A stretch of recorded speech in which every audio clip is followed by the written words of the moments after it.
Good evening बेटा।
Good evening बच्चों।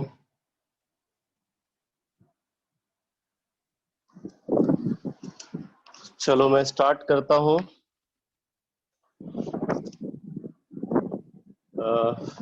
दो कॉन्सेप्ट मुझे और डिस्कस करने हैं कंसंट्रेशन मेजरमेंट यूनिट से रिलेटेड, और फिर हम लोग नया टॉपिक स्टार्ट करेंगे। तो सबसे पहले मैं डिस्कस कर रहा हूँ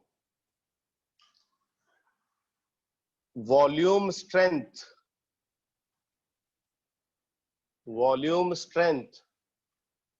ऑफ हाइड्रोजन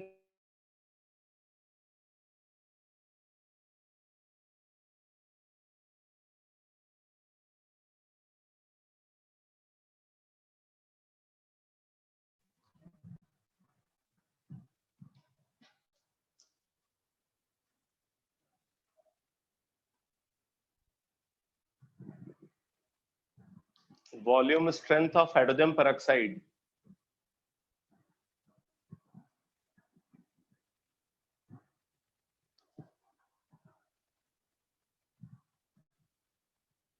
दिक्कत तो है, दिक्कत है बेटा, दिक्कत है।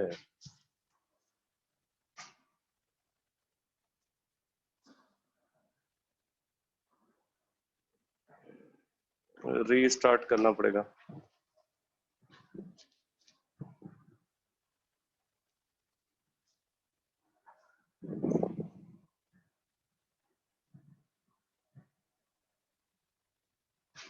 कुछ इम्प्रूव हुआ है क्या?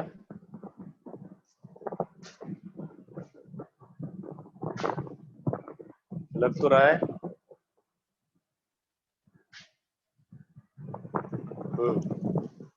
चलो ठीक है, कंटिन्यू करते।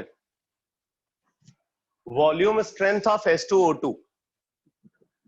देखो, हाइड्रोजन पेरोक्साइड की अगर बात करें तो हाइड्रोजन पेरोक्साइड एक अनस्टेबल कंपाउंड होता है।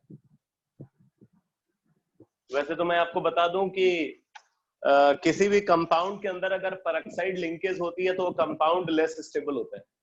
पेरोक्साइड लिंकेज क्या होती है? अगर कहीं पे ऑक्सीजन ऑक्सीजन सिंगल बॉन्ड आपको दिखे, ठीक है, तो इसको बोलते हैं पेरोक्साइड लिंकेज। तो जिस भी कंपाउंड में ये लिंकेज प्रेजेंट होगी वो कंपाउंड अनस्टेबल होगा। ठीक है, आप इस बात को नोट में लिख सकते हो। Compounds containing peroxide linkage, compound containing peroxide linkage are generally unstable at room temperature,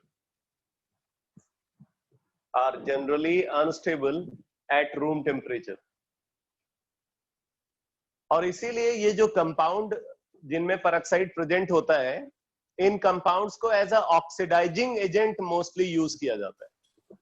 ठीक है, ये कंपाउंड मोस्टली ऑक्सीडाइजिंग एजेंट के फॉर्म में यूज किए जाते हैं।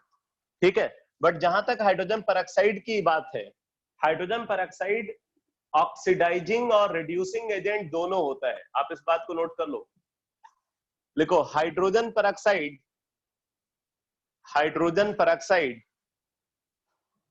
is an unstable substance. Hydrogen peroxide is an unstable substance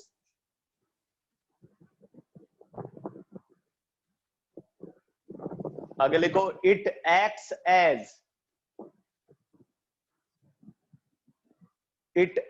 as oxidising and reducing agent both. Hydrogen peroxide is an unstable substance. Hydrogen peroxide is an unstable substance. It acts as oxidizing and reducing agent both. It acts as oxidizing and reducing agent both.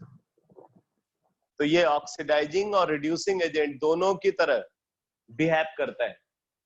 ठीक है, अब देखो hydrogen peroxide का decomposition कैसे होता है. Hydrogen peroxide कुछ इस तरीके से डिकम्पोज होता है.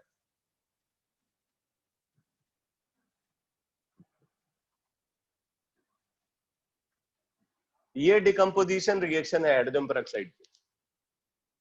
ये खुद लिक्विड होता है, डिकम्पोज होकर के वाटर और ऑक्सीजन में कन्वर्ट होता है. और अगर आप इस रिएक्शन को देखो तो यहाँ पे ऑक्सीजन की ऑक्सीडेशन स्टेट बेटा है -1. पेरोक्साइड के अंदर ऑक्सीजन की ऑक्सीडेशन स्टेट -1 है और वाटर के अंदर इसकी ऑक्सीडेशन स्टेट -2 है और O2 में इसकी ऑक्सीडेशन स्टेट बेटा 0 है. पेरोक्साइड हाइड्रोजन पेरोक्साइड के अंदर इसकी ऑक्सीडेशन स्टेट -1 है, वाटर के अंदर इसकी ऑक्सीडेशन स्टेट -2 है और ऑक्सीजन के अंदर इसकी ऑक्सीडेशन स्टेट 0 है.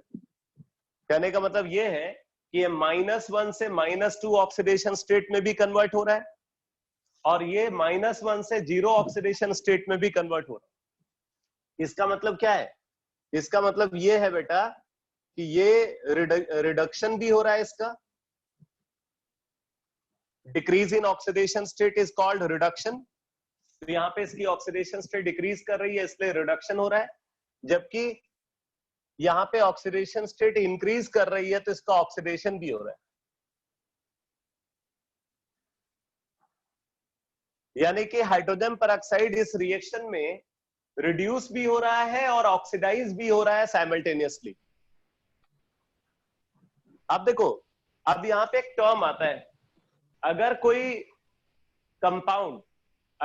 कंपाउंड में प्रेजेंट सेम एलिमेंट, अगर किसी कंपाउंड में present same element simultaneously oxidise भी हो रहा है और रिड्यूस भी हो रहा है, तो ऐसे रिएक्शन को हम डिस्प्रपोर्शनेशन रिएक्शन बोलते हैं.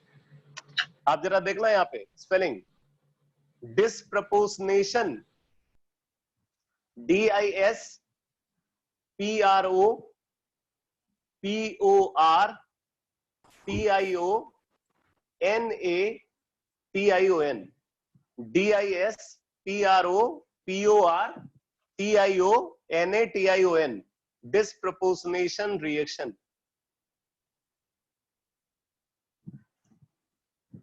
डिस्प्रपोर्शनेशन रिएक्शन उस रिएक्शन को बोला जाता है जहां पे एक कंपाउंड के अंदर प्रेजेंट साइमल्टेनियसली ऑक्सीडाइज और रिड्यूस दोनों होता है. आप चाहो तो इस बात को नोट कर लो. If in a chemical reaction, if in a chemical reaction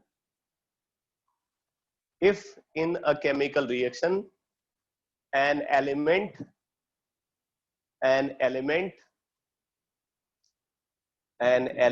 simultaneously undergo, if in a chemical reaction an element simultaneously undergo in oxidation and reduction,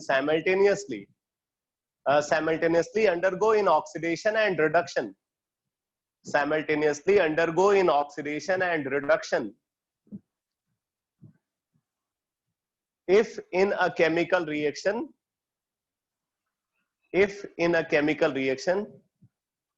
an element present inside a compound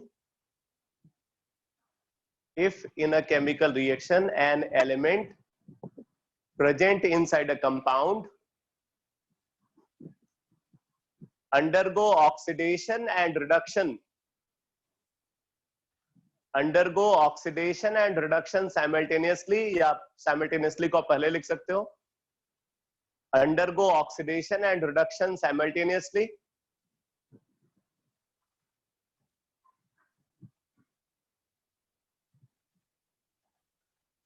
अरे disproportionation reaction redox reaction का ही एक part है बेटा। Redox reaction का form होता है disproportionation. Redox reaction तो आपको पता ही है, रिडॉक्स रिएक्शन का ही एक फॉर्म है disproportionation reaction.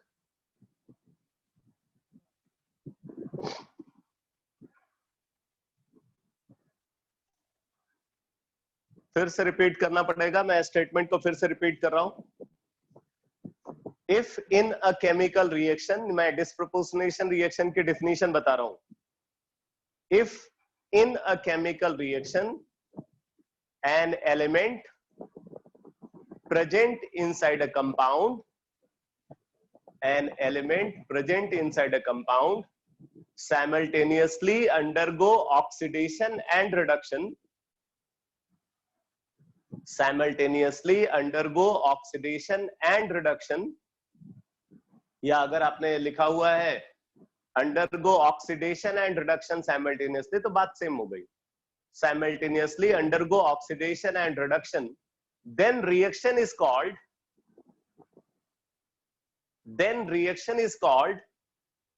disproportionation. Then reaction is called disproportionation. तो इस रिएक्शन में आप क्या देख रहे हो?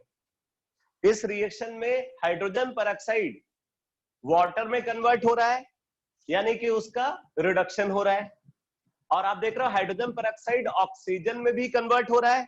यहां पे अगर आप देखो तो उसका ऑक्सीडेशन भी हो रहा है, मतलब वही एलिमेंट ऑक्सीजन यहाँ पे रिड्यूस भी हो रहा है और ऑक्सीडाइज भी हो रहा है, इसलिए हम इस रिएक्शन को डिस्प्रपोर्शनेशन रिएक्शन बोलते हैं।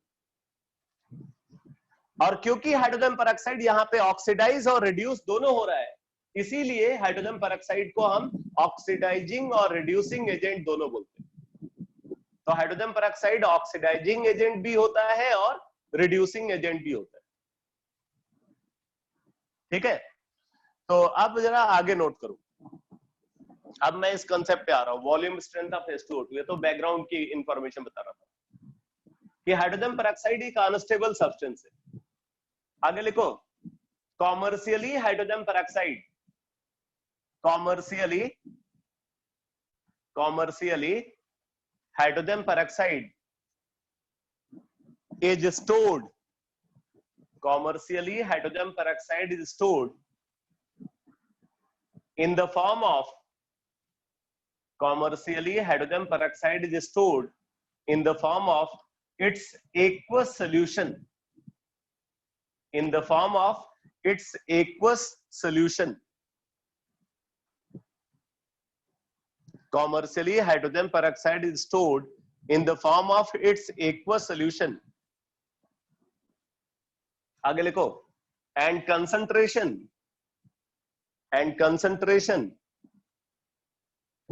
of this hydrogen peroxide sample,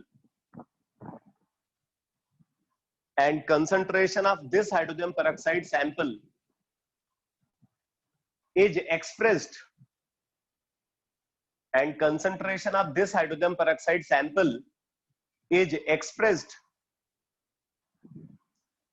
in terms of its volume strength, and concentration of this hydrogen peroxide sample, and concentration of this hydrogen peroxide sample is expressed in terms of its volume strength, is expressed in terms of its volume strength, which is represented as, जरा देखना कैसे represent करते, which is represented as V volume of H2O2।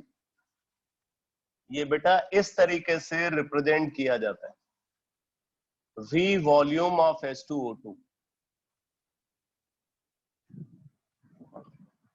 which is represented as V volume of H2O2। तो जिस container के अंदर hydrogen peroxide sample present होता है, उस कंटेनर के ऊपर ऐसी लेबलिंग होती है, उस कंटेनर के ऊपर ये लेबलिंग होती है V वॉल्यूम। अब एज अ केमिस्ट, ठीक है, एज अ केमिस्ट हमें यह पता करना होगा कि इस V वॉल्यूम ऑफ H2O2 का, इस V वॉल्यूम ऑफ H2O2 का मतलब in terms of normality, in terms of molarity and in terms of other concentration measurement unit क्या होगा।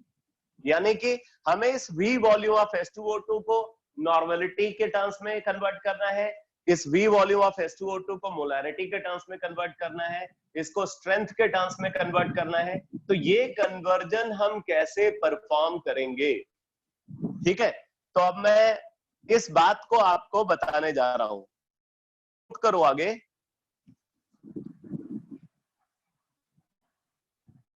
आगे नोट करो, वीडियो पॉज हो रहा है। चलो अभी सिचुएशन कंट्रोल में है। लिखो V volume of H2O2, V volume of H2O2 means, बहुत इंपॉर्टेंट इंफॉर्मेशन बता रहा हूं, आगे का पूरा डिस्कशन इसी एक लाइन पे डिपेंड करने वाला है जो मैं अभी बता रहा हूं। इसको हाईलाइट करके लिखना, V volume of H2O2 means, V volume of H2O2 means one volume of aqueous solution, one volume of aqueous solution of hydrogen peroxide, one volume of aqueous solution of hydrogen peroxide on decomposition, one volume of aqueous solution of hydrogen peroxide on decomposition, one volume of aqueous solution of hydrogen peroxide on decomposition produces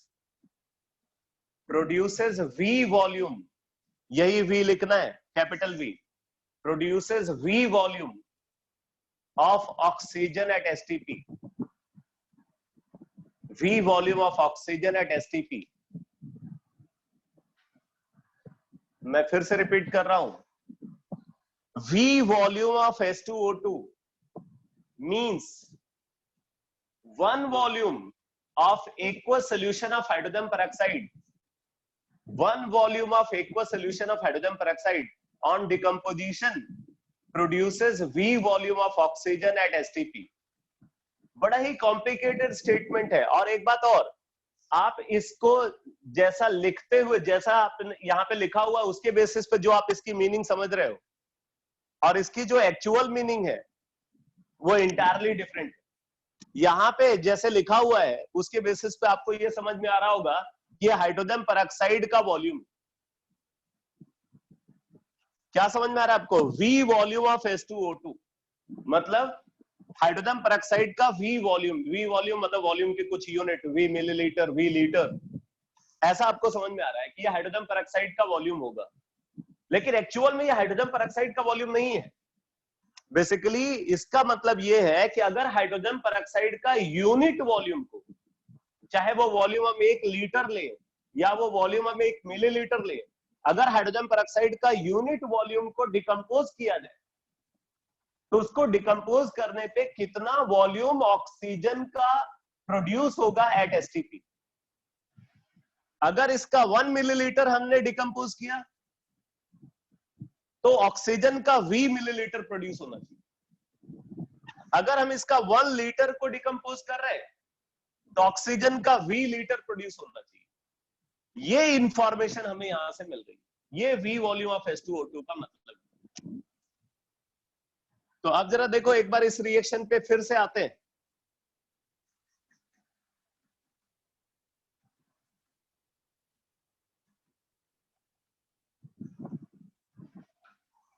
देखो ये hydrogen peroxide की decomposition reaction है बेटा।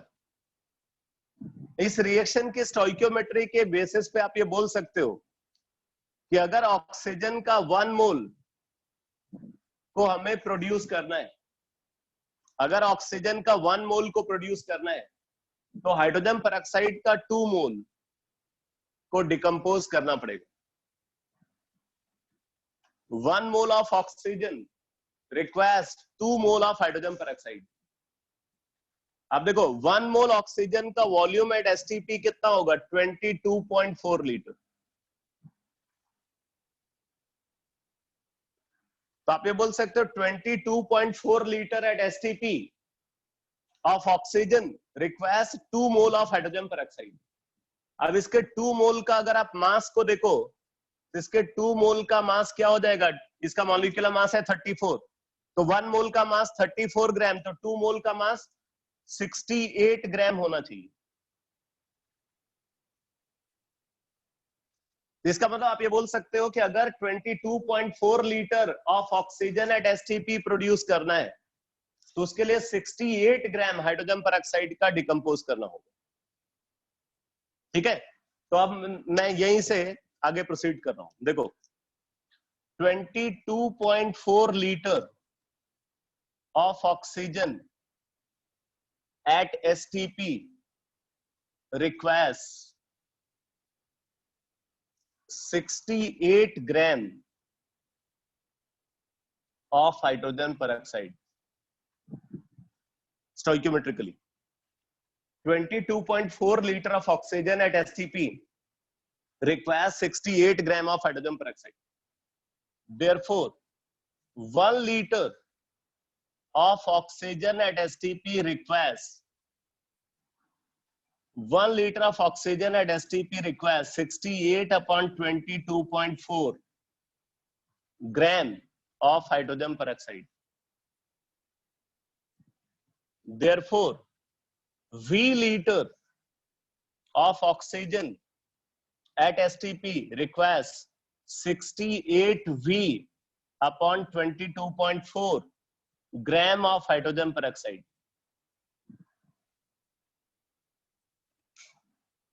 तो अगर V litre oxygen का हमें produce करना है तो इस वॉल्यूम को प्रोड्यूस करने के लिए हाइड्रोजन पेरोक्साइड का इतना ग्राम होना चाहिए।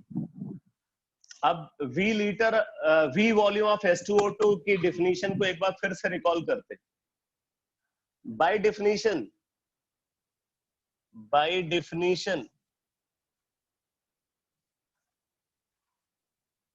क्या है भाई? V litre of oxygen at STP requires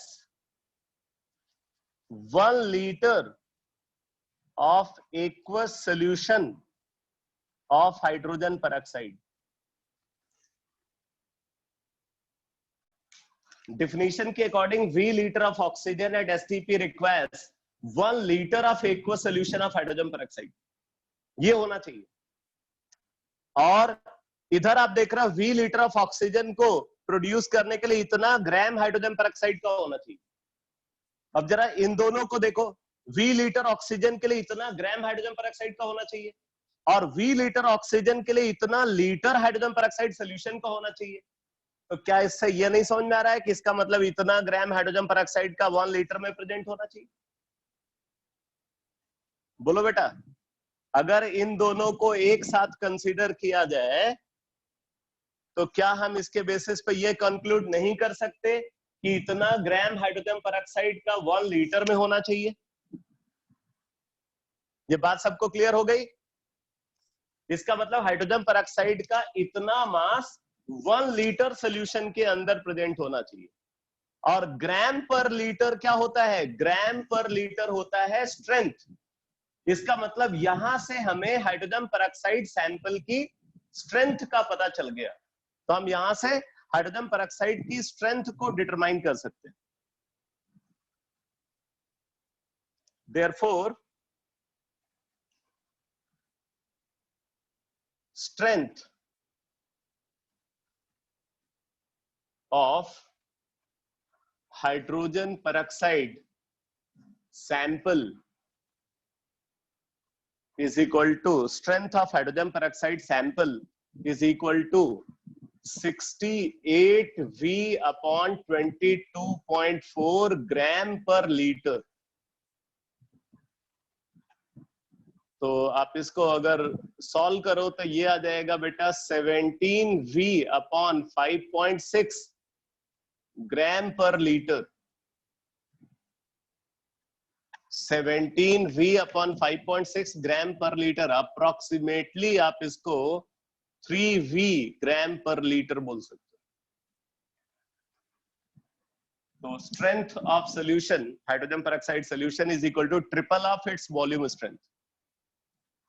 अगर 5 वॉल्यूम ऑफ H2O2 है तो उसका स्ट्रेंथ कितना हो जाएगा 15 ग्राम पर लीटर अप्रोक्सीमेटली। अगर 8 वॉल्यूम H2O2 है तो उसका स्ट्रेंथ कितना हो जाएगा 24 ग्राम पर लीटर। ठीक है, अगर 10 वॉल्यूम ऑफ H2O2 है तो स्ट्रेंथ कितना हो जाएगा 30 ग्राम पर लीटर। सीधे आप कन्वर्ट कर दोगे इसके बेसिस। तो ये आ गया बेटा स्ट्रेंथ। अब देखो, अब स्ट्रेंथ अगर मिल गया तो हम इसके बेसिस पे इसकी मोलैरिटी निकाल सकते हैं, इसकी नॉर्मेलिटी निकाल सकते हैं, और सबसे इंपॉर्टेंट बात, हम इसका परसेंटेज स्ट्रेंथ निकाल सकते हैं। तो percentage strength weight by volume of hydrogen peroxide sample. तो कन्वर्जन फैक्टर तो आपको पता ही है कि परसेंटेज स्ट्रेंथ जो होता है वो स्ट्रेंथ बाय 10 होता है। परसेंटेज स्ट्रेंथ क्या होता है स्ट्रेंथ बाय 10। तो स्ट्रेंथ यहाँ पे 3V है, तो इसका मतलब कि ये अप्रोक्सीमेटली 0.3V हो जाएगा, 0.3V। ठीक है, तो इस तरीके से आप परसेंटेज स्ट्रेंथ निकाल सकते हो। अब देखो molarity of hydrogen peroxide sample, molarity of hydrogen peroxide sample. तो कल की क्लास में मैंने बताया था कि strength is equal to molarity into molecular mass. Strength is equal to molarity into molecular mass. तो मोलैरिटी क्या हो जाएगी बेटा, molarity is equal to strength upon molecular mass. तो स्ट्रेंथ है यहाँ पे 3V। ठीक है, 3V, या यहां से अगर आप देखो एग्जैक्टली तो 17V अपॉन 5.6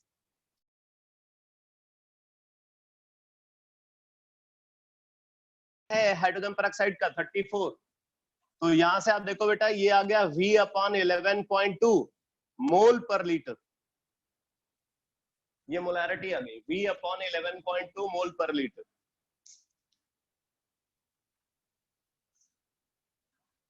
तो फिर हम नॉर्मेलिटी निकाल सकते हैं।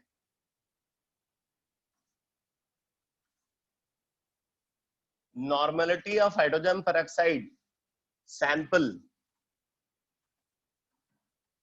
तो हमें पता है normality is equal to molarity into n factor. तो ये आ जाएगा V अपॉन 11.2। अब देखो इसका n फैक्टर क्या होगा। अगर आप उस डिकम्पोजिशन रिएक्शन को देखो जो अभी हमने स्टार्टिंग में लिखा था, तो हाइड्रोजन पेरोक्साइड वाटर में कन्वर्ट हो रहा है, हाइड्रोजन पेरोक्साइड ऑक्सीजन में कन्वर्ट हो रहा है। हाइड्रोजन पेरोक्साइड वाटर में कन्वर्ट हो रहा है और हाइड्रोजन पेरोक्साइड ऑक्सीजन में कन्वर्ट हो रहा है। तो यहां पे अगर आप देखो change in oxidation state, change in oxidation state, तो यहाँ पे टोटल ऑक्सीडेशन स्टेट है -2 और यहाँ पे टोटल ऑक्सीडेशन स्टेट है -4। -2 -4 2 यूनिट का चेंज है। उसी तरीके से इसमें देखो टोटल -2 और यहाँ पे टोटल 0। तो फिर से चेंज अगर आप देखोगे तो चेंज जो है इधर भी 2 यूनिट का है। Change in oxidation state 2 unit है। तो इस तरीके से अगर आप इसका n फैक्टर देखोगे तो इसका वैलेंसी फैक्टर होगा बेटा 2, n फैक्टर होगा 2, तो v अपॉन 11.2 इंटू 2, तो ये आ जाएगा बेटा v अपॉन 5.6 ग्राम इक्विवेलेंट पर litre, v upon 5.6 gram equivalent पर लीटर।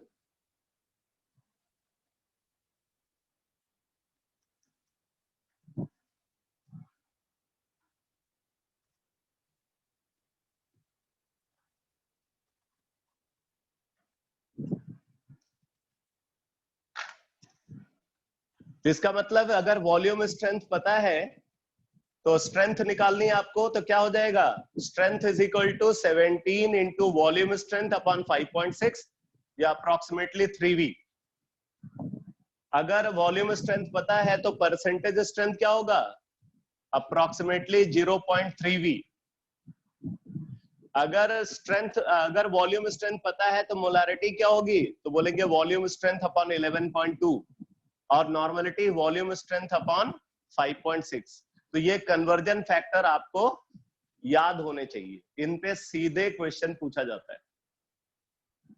ठीक है, वॉल्यूम स्ट्रेंथ दे करके आपसे नॉर्मलिटी कैलकुलेट करने के लिए बोलेंगे, मोलारिटी कैलकुलेट करने के लिए बोलेंगे, स्ट्रेंथ कैलकुलेट करने के लिए बोलेंगे, परसेंटेज स्ट्रेंथ कैलकुलेट करने के लिए बोलेंगे, या इसका उल्टा भी हो सकता है। तो ये तो एक कंसंट्रेशन मेजरमेंट यूनिट हो गई। इसी तरीके से एक और स्पेशल यूनिट को कंसीडर किया जाता है, और ये टर्म भी मिसलीडिंग है, मतलब नेम समझ करके जो हमें बात समझ में आती है, एक्चुअल मीनिंग उससे इंटायरली डिफरेंट है। Percentage strength of oleum, percentage strength of oleum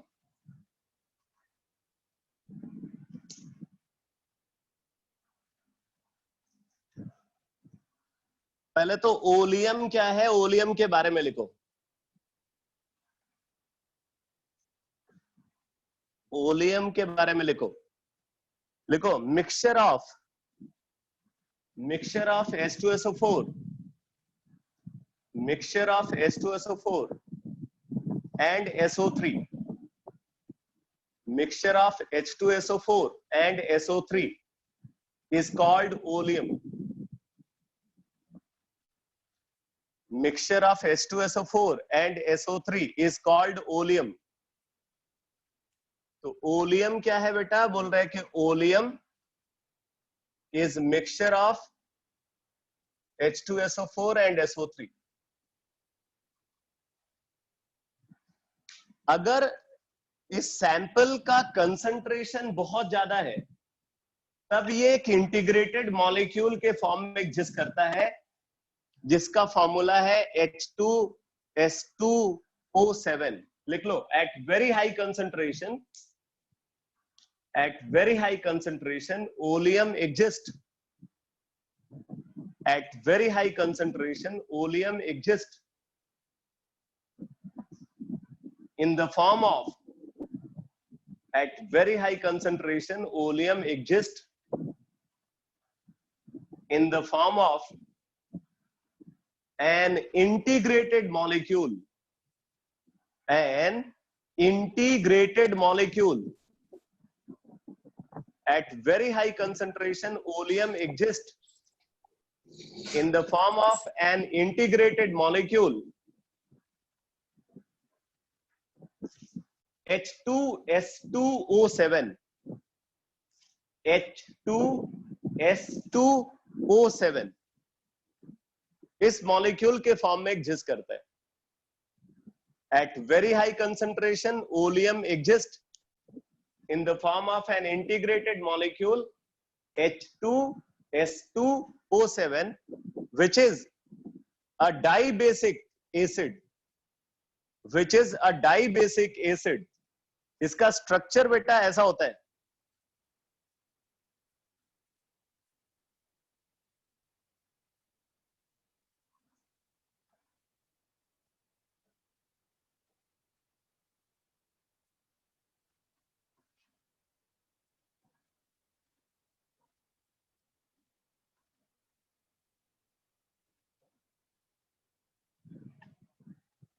ये ओलियम का स्ट्रक्चर है जो हाई कंसंट्रेशन पे ऑब्जर्व होता है।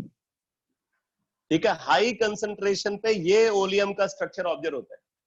और आप देख सकते हो यहाँ पे दोनों हाइड्रोजन ऑक्सीजन से कनेक्टेड है, तो क्योंकि दोनों हाइड्रोजन ऑक्सीजन से कनेक्टेड है इसलिए इसकी बेसिसिटी क्या होगी, इसकी बेसिसिटी होगी 2।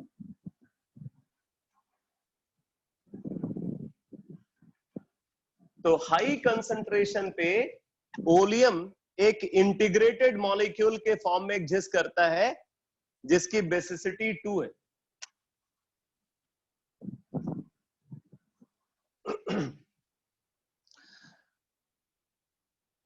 अब आप नोट करो आगे, लिखो composition of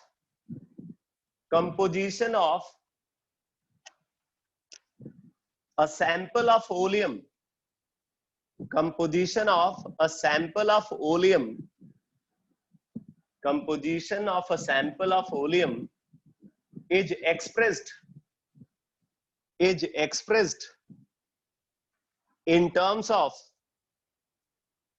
composition of a sample of oleum is expressed in terms of percentage strength,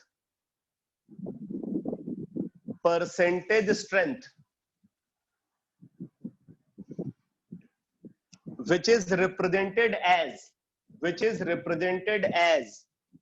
इस तरीके से इसको रिप्रेजेंट करते बेटा, X% of oleum,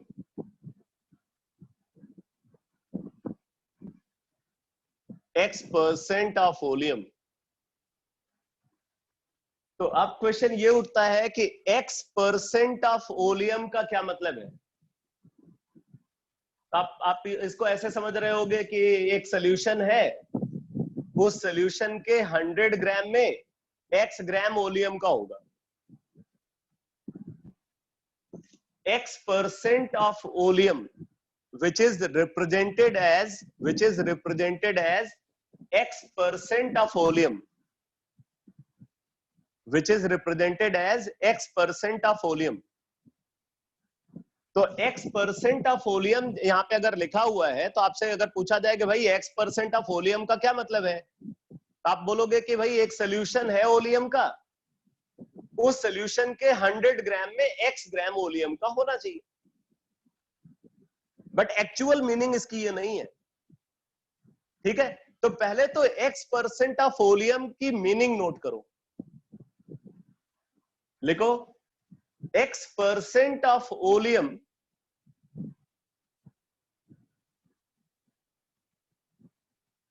क्या पूछ रहा है भाई, composition of a sample, Singla साहब, composition of a sample of oleum is expressed in terms of percentage strength which is represented as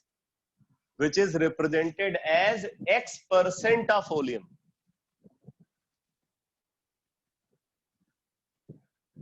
हाँ, वेरी गुड। नमन एक्टिव रहता है, सुपर एक्टिव, सबकी हेल्प करता रहता है।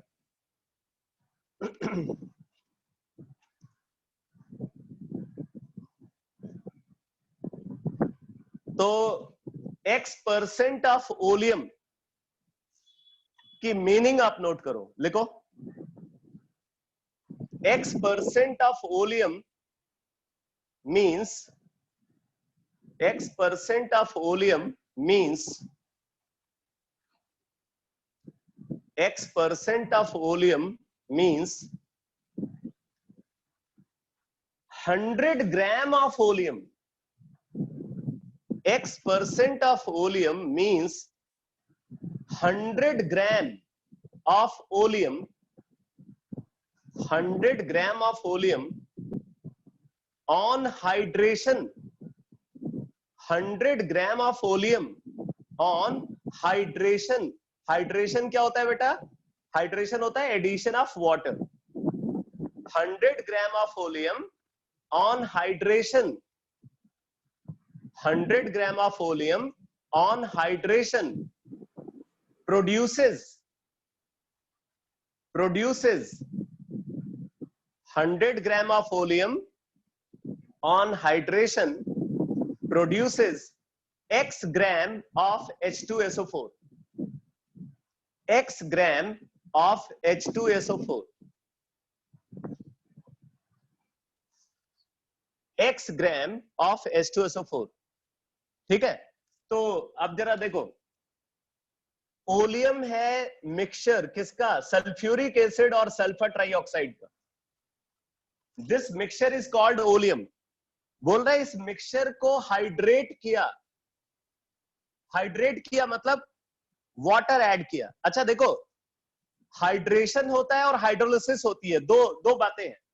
एक होता है हाइड्रेशन और एक होता है हाइड्रोलिसिस, दोनों में फर्क है बेटा।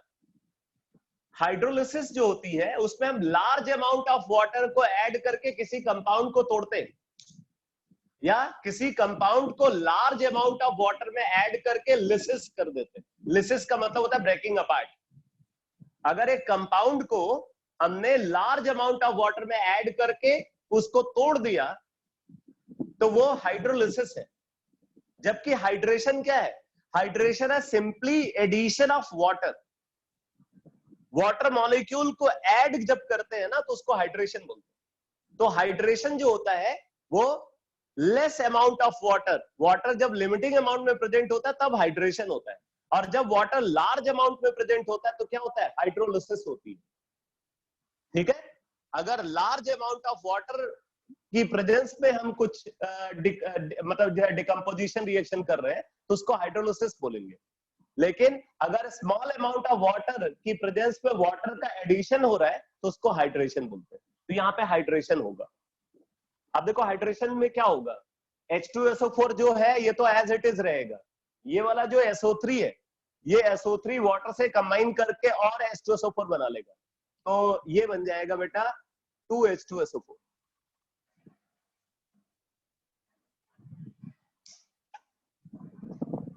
ये मिक्सचर है ओलियम, इसके साथ हमने वाटर ऐड किया तो H2SO4 बन गया। अब देखो क्या है, अगर हम इस मिक्सचर का 100 ग्राम लेते हैं, इसका टोटल अमाउंट हमने कितना लिया है 100 ग्राम डिफिनीशन के अकॉर्डिंग, ठीक है। और उस 100 ग्राम में हमने एज्यूम कर लिया कि ये जो SO3 है इसका Y ग्राम है। इस 100 ग्राम में SO3 का Y ग्राम हमने एज्यूम कर लिया, तो H2SO4 का अमाउंट कितना होगा बेटा 100 माइनस Y ग्राम, क्योंकि टोटल मास कितना है 100, उसमें SO3 का Y ग्राम हमने एज्यूम किया है, तो इसका कितना होगा 100 माइनस Y होगा, ठीक है। और हाइड्रेशन कराया, हाइड्रेशन के बाद जो H2SO4 प्रोड्यूस हुआ, ये H2SO4 का टोटल अमाउंट बाय डेफिनेशन कितना है X ग्राम। एक बार जरा आप X% ऑफ ओलियम का मतलब फिर से पढ़ो, X% ऑफ ओलियम की मीनिंग पढ़ो।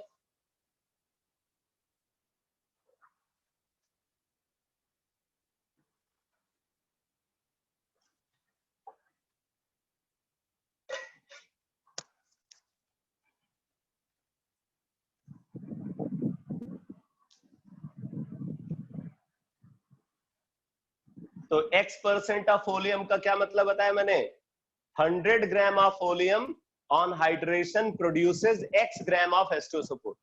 तो हमने इसका 100 ग्राम लिया है और इसका हाइड्रेशन कराया, तो सल्फ्यूरिक एसिड कितना मिला हमें X ग्राम मिला, ठीक है।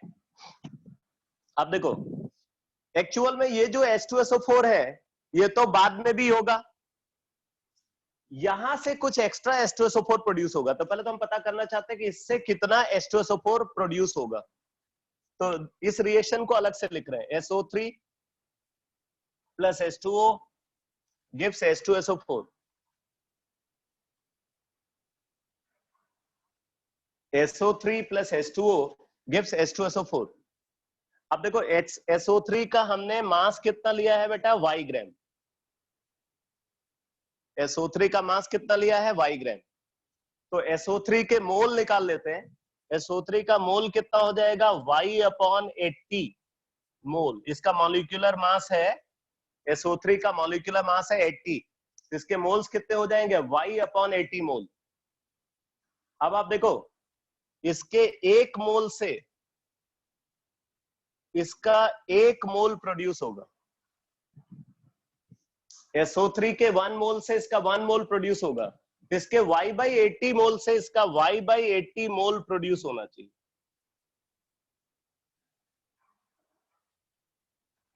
ठीक है, SO3 के Y/80 मोल से H2SO4 का Y/80 मोल प्रोड्यूस होना चाहिए। अब इस Y/80 मोल का मास निकाल लेते हैं बेटा। इसका मास कितना हो जाएगा? इसका मास हो जाएगा Y/80 multiplied by molecular mass of H2SO4 जो कि 98 है, इतना ग्राम आ गया। तो अब देखो, total mass of H2SO4 present after hydration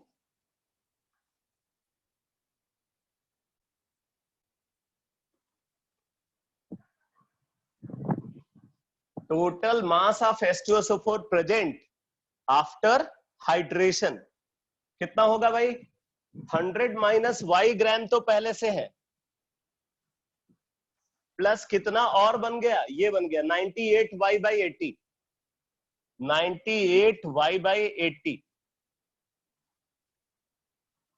ये टोटल मास ऑफ H2SO4 है आफ्टर हाइड्रेशन। और यही वैल्यू किसके बराबर है बेटा? यही वैल्यू किसके बराबर है? This is equal to X। यही वैल्यू बेटा X के बराबर है। तो यहां से आप देखो तो X और Y के बीच में आपको एक रिलेशनशिप मिल गई। क्या मिला? देखो, X is equal to 100 minus, देखो 100 माइनस Y प्लस 98Y/80। इसको और सिंप्लीफाई करें तो X is equal to 100 plus 18Y/80, 100 plus 18Y/80। तो यहां से अगर आप Y को निकालो in terms of X, Y को इन टर्म्स ऑफ X निकालो बेटा, देखो क्या आ रहा है?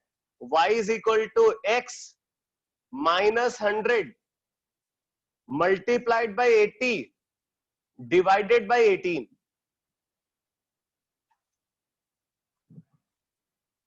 ठीक है, आप इसको फर्दर सिंप्लीफाई कर लो तो ये 2 से कैंसिल हो जाएगा। तो ये आप लिख सकते हो, यहाँ पे 40 आ जाएगा और यहाँ पे 9 आ जाएगा 2 से कैंसिल करने के बाद। Y is equal to X minus 100 into 40/9। अब ये Y हमें बता क्या रहा है, जरा यहां देखना। Y क्या है? Y है amount of SO3 in 100 gram of volume. एक तरीके से आप बोल सकते हो this is percentage of free SO3।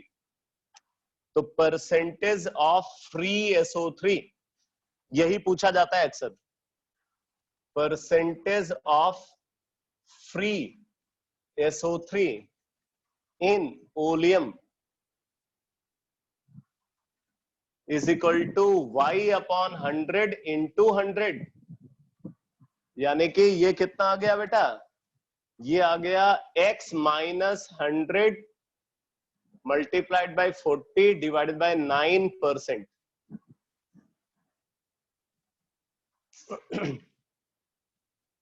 ये percentage of free SO3 in volume है। तो यहां पे जो क्वेश्चन पूछते हैं ना, this is percentage of free SO3 in volume, और percentage of free SO3 in volume क्या है? Y/100 into 100। तो 100 कैंसिल हो गया, Y%, और Y हमने यहाँ पे निकाला है, Y हमने यहाँ पे निकाला है, तो उसी को यहाँ पे लिख दिया X माइनस 100 इंटू 40/9%।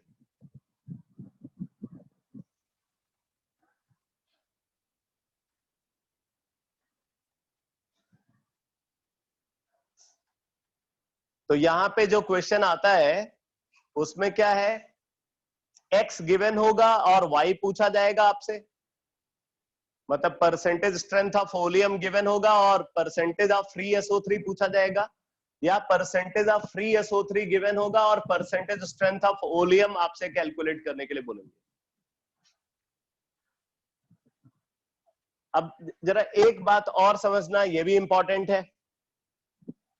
अगर आपसे बोला जाए कि परसेंटेज स्ट्रेंथ ऑफ ओलियम की मिनिमम वैल्यू क्या होगी और मैक्सिमम वैल्यू क्या होगी, तो परसेंटेज स्ट्रेंथ ऑफ ओलियम क्या है बेटा? Percentage strength of oleum x is equal to 100 plus 18 y/80 है।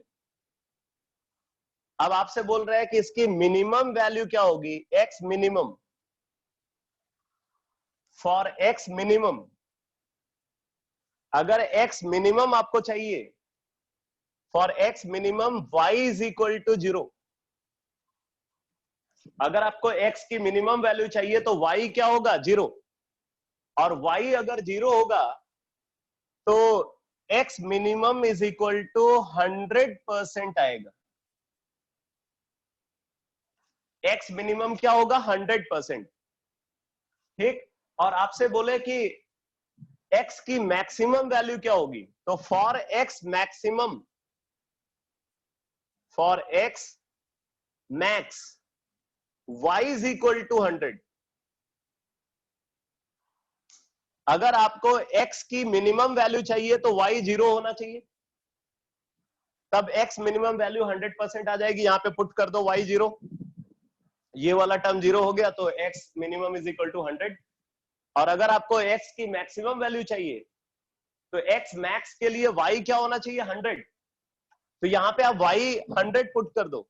तो अगर आप y को 100 पुट करते हो तो ये कितना आएगा जरा बताना? x मैक्स कितना आ रहा है y को 100 पुट करने पे?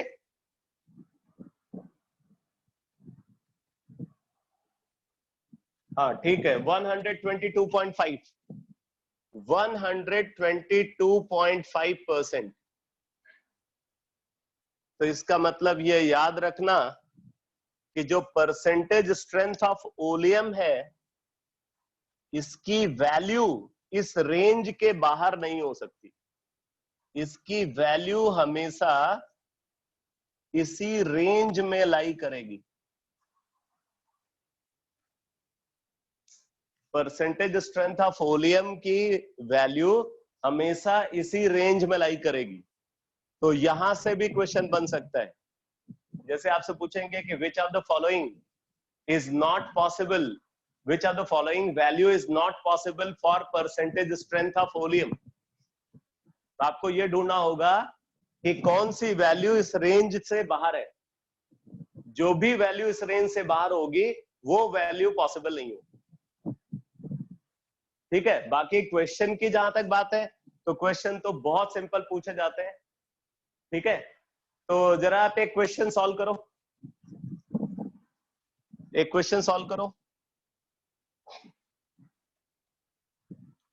लिखो, if percentage of free SO3,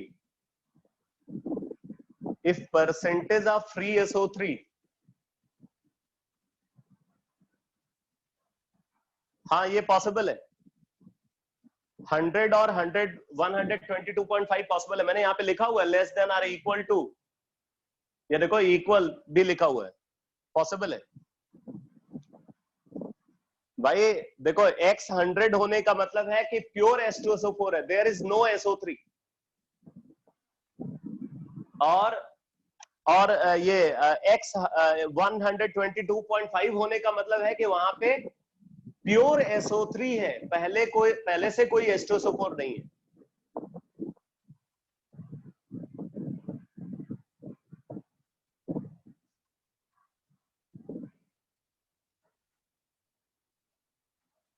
नहीं, बात सही है, बात सही है, वो मिक्सचर नहीं होगा।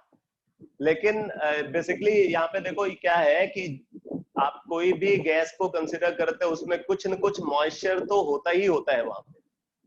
ठीक है, और अगर मॉइस्चर होगा ना तो वो मॉइस्चर जैसे SO3 है तो SO3 को वो H2SO4 में कन्वर्ट कर देगा। तो भले H2SO4 ट्रेस अमाउंट में ही हो लेकिन वो प्रेजेंट जरूर हो।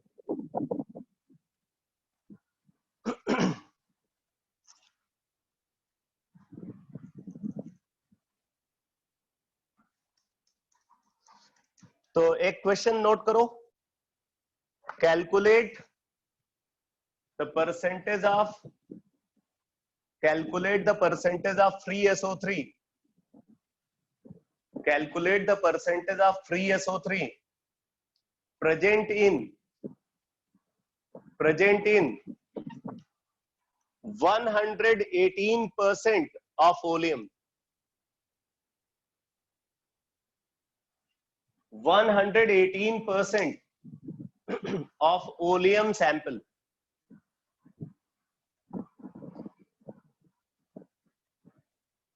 Calculate the percentage of free SO3 present in 118% of oleum sample.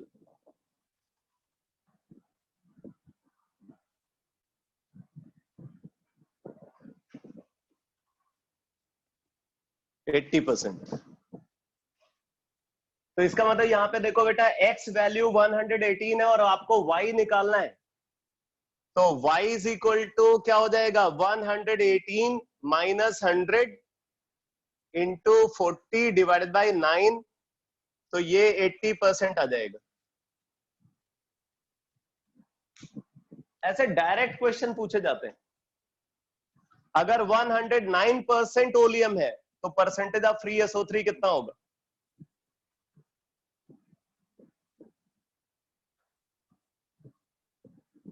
सही है, 40% होगा। देखो केमिस्ट्री में क्या है ना, कॉन्सेप्ट को सीखने में बहुत टाइम लगता है लेकिन एप्लीकेशन बहुत आसान होता है, सीधे रिजल्ट्स यूज किए जाते हैं।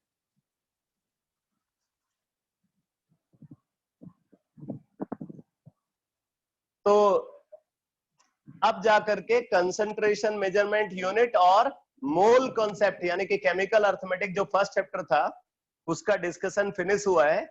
अब मैं स्टार्ट कर रहा हूं सेकंड चैप्टर। सेकंड चैप्टर को अब मैं स्टार्ट करने जा रहा हूं।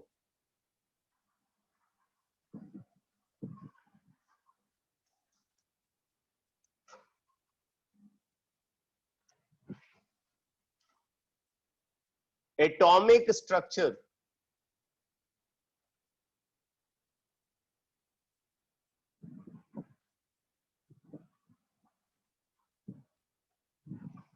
ठीक है, एटॉमिक स्ट्रक्चर और स्ट्रक्चर ऑफ एटम, कुछ भी बोल सकते हैं। एटॉमिक स्ट्रक्चर और स्ट्रक्चर ऑफ एटम। तो देखो सबसे पहले बात आती है कि ये एटम वर्ड कहां से आया। कहने का मतलब ये है कि हम एटम को एटम क्यों बोलते हैं। ठीक है, तो जो एटम वर्ड है ये एक ग्रीक वर्ड से डिराइव्ड है, लिख लो। The word atom the word atom is derived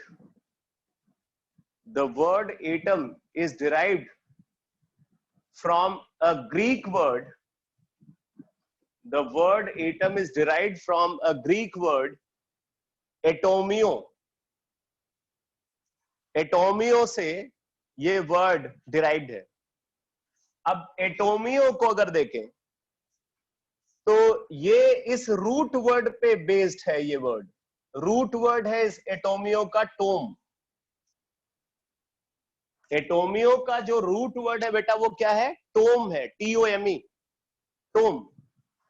Tomé का मतलब होता है, टोम means can not be cut, जिसको हम कट नहीं कर सकते, which cannot be cut। नहीं, टोम का मतलब मैंने उल्टा बता दिया। टोम का मतलब होता है बेटा, टोम मीन्स टू कट। टोम का मतलब क्या है? टू कट, जिसको हम कट कर सकते हैं। ठीक है, वो टोम है। अब देखो इसके साथ लगा दिया ए, टोम के साथ क्या लगा दिया? ए लगा दिया। तो ए लगाने से क्या हुआ? टोम की जो मीनिंग है टोम की जो मीनिंग है बेटा वो अपोजिट हो गई, एक तरीके से टोम का एंटोनिम्स हो गया एटोम, ठीक है। तो ए प्लस टोम का मतलब क्या हो गया, एटोम का मतलब क्या हो गया, which can not be cut, which can not be cut. तो एटोमियो, एटोमियो का मतलब होता है अनकटेबल, जिसको हम कट नहीं कर सकते, अनकटेबल और इनडिविजिबल।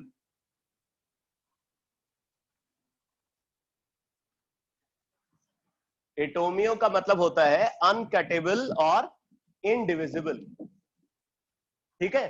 तो यहां से एटम वर्ड आया। आप देखो,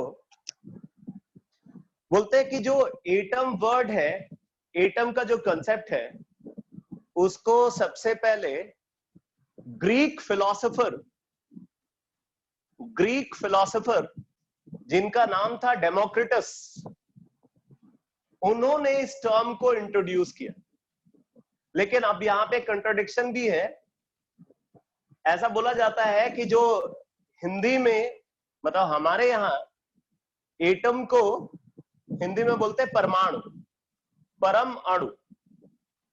और जो परमाणु वर्ड है, परमाणु वर्ड को एक इंडियन फिलोसोफर कड़ाद ने इंट्रोड्यूस किया।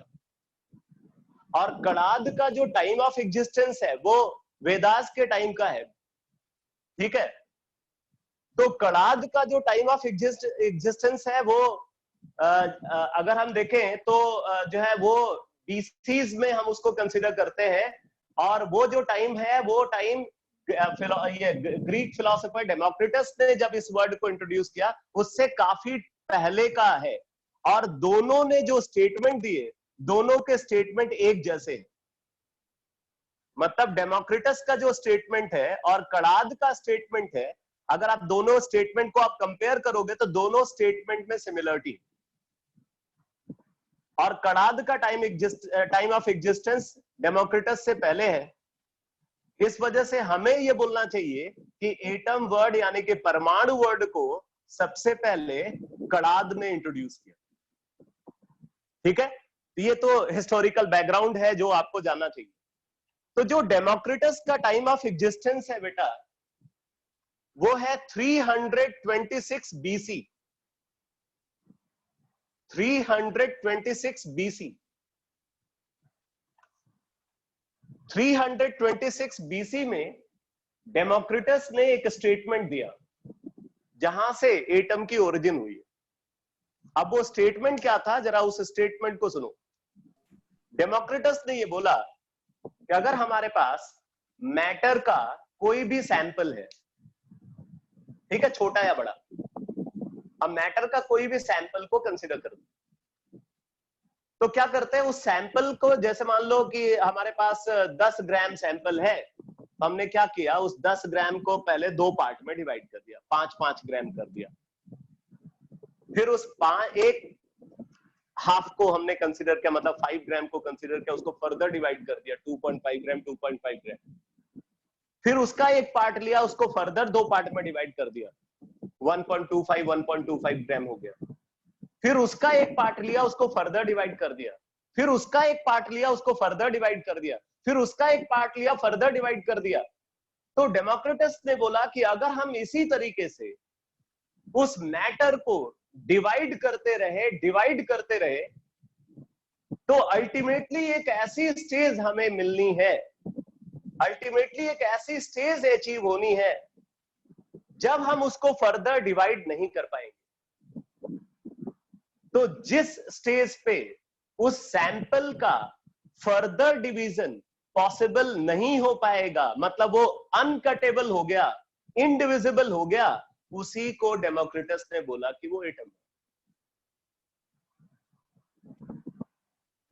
समझ आया कि नहीं? तो डेमोक्रिटस, और एग्जैक्टली इसी तरीके से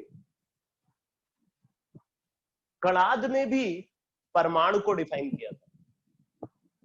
कणाद ने बोला था कि अगर हम सब्सटेंस यानी कि मैटर यानी कि पदार्थ, हिंदी में बोलते हैं पदार्थ, बोलते कोई एक पदार्थ हम लें और फिर हम उसको इसी तरीके से उसको विभाजित करते जाए, मैं हिंदी की बात कर रहा हूं तो हिंदी के वर्ड यूज कर रहा हूं, उसको विभाजित करते जाए, ठीक है, उसका विभाजन करते जाए, तो बार बार हम उसको अगर डिवाइड कर रहे हैं, बार बार अगर हम उसको विभाजित कर रहे हैं, तो अल्टीमेटली हम एक ऐसी स्टेज पे पहुंच जाते हैं जहां पे हम उस सैंपल को फर्दर डिवाइड नहीं कर पाते, और वो सबसे छोटा सैंपल जो फर्दर डिविजिबल नहीं है, उसी को इन्होंने बोला वो परमाणु है, परम अणु।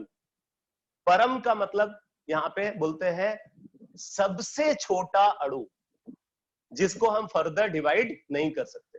वैसे अणु का इंग्लिश में मतलब होता है बेटा मॉलिक्यूल, और आपको पता है मॉलिक्यूल किससे मिलके बना होता है? एटम से मिलकर के बना होता है, ठीक है। तो सबसे छोटी यूनिट जिससे मैटर के डिफरेंट फॉर्म बने हैं, उसको इन लोगों ने क्या बोला? परमाणु बोला। लेकिन क्या आप आज की डेट में भी यही बोलोगे कि सबसे छोटी यूनिट जिससे सारे मैटर बने हैं, क्या वो परमाणु ही है? बोलो।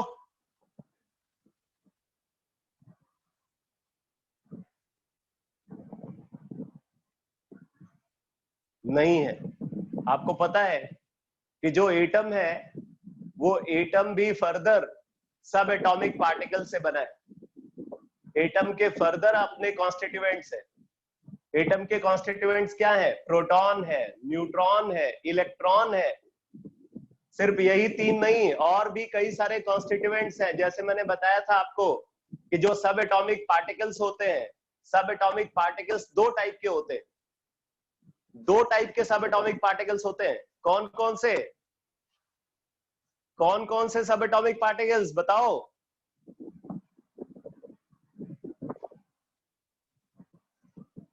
हाँ, बेरियॉन्स एंड लेप्टॉन्स, ठीक है, बेरियॉन्स and leptons.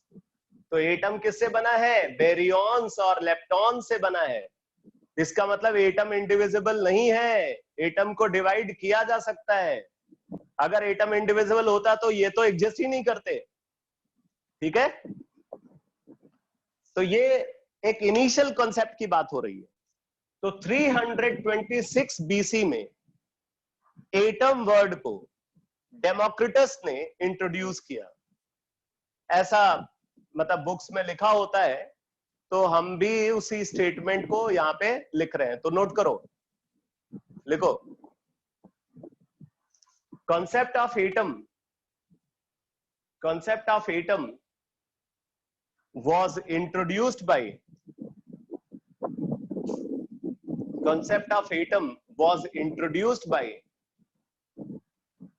greek philosopher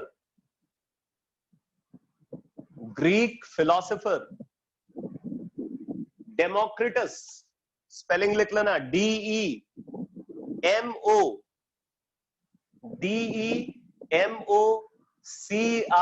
DEMOCRITUS,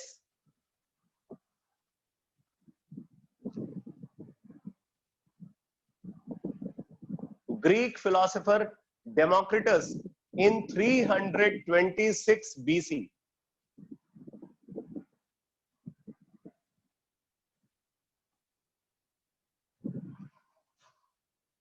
According to him,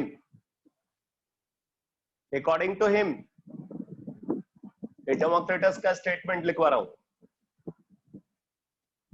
लिखो। According to him, the form of matter which cannot be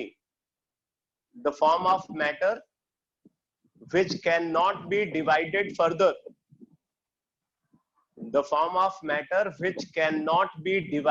further, by any means, किसी भी तरीके से, by any means, is called atom.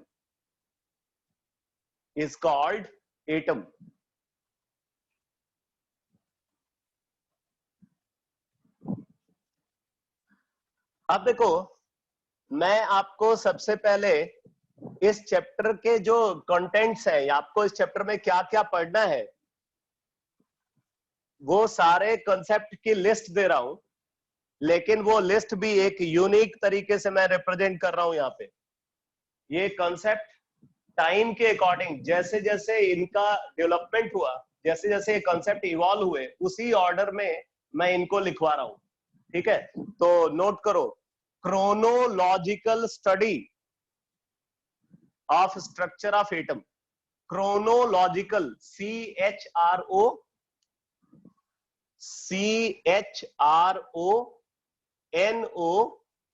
Chronological, LOGICAL, chronological study of structure of atom.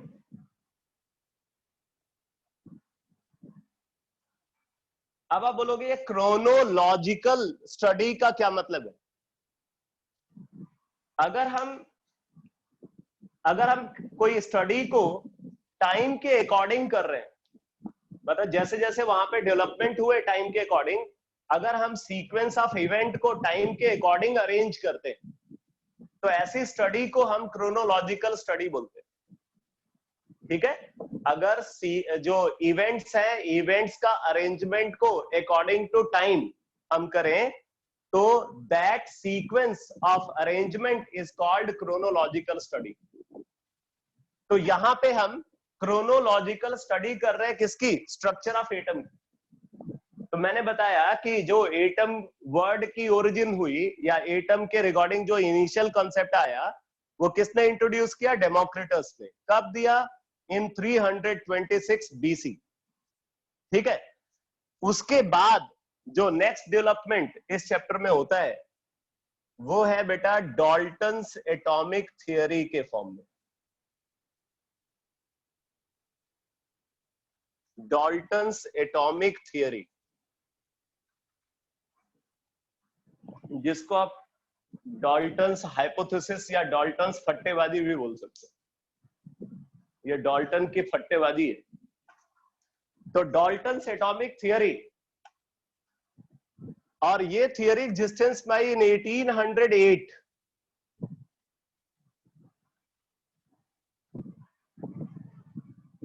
हाँ, फट्टेबाजी, hypothesis,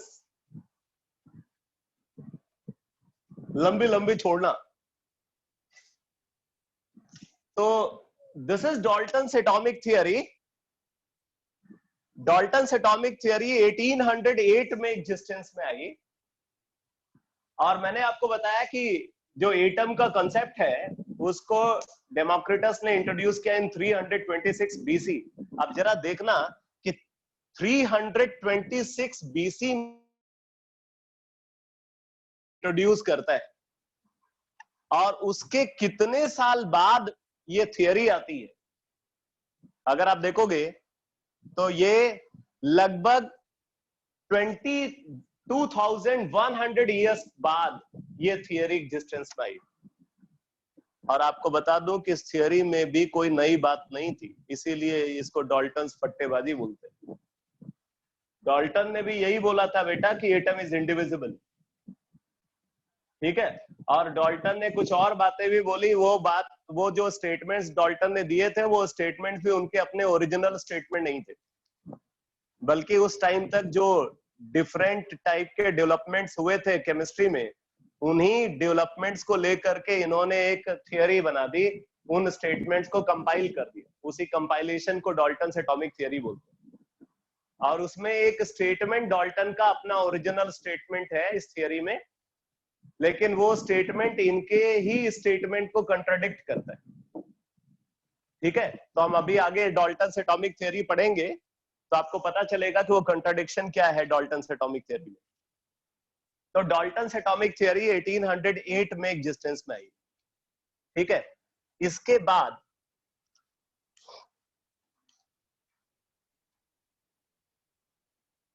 origin of charge, charge का concept existence में आया और ये एग्जैक्ट ईयर तो नहीं डिफाइंड है, 1830 के आसपास। कैवेंडिश एक फिजिसिस्ट थे, उन्होंने चार्ज का कंसेप्ट को इंट्रोड्यूस किया। कैवेंडिश ने चार्ज का कंसेप्ट को इंट्रोड्यूस किया इन 1830 के अप्रॉक्स। फिर उसके बाद नेक्स्ट डेवलपमेंट जो केमिस्ट्री में हुआ वो है इन्वेंशन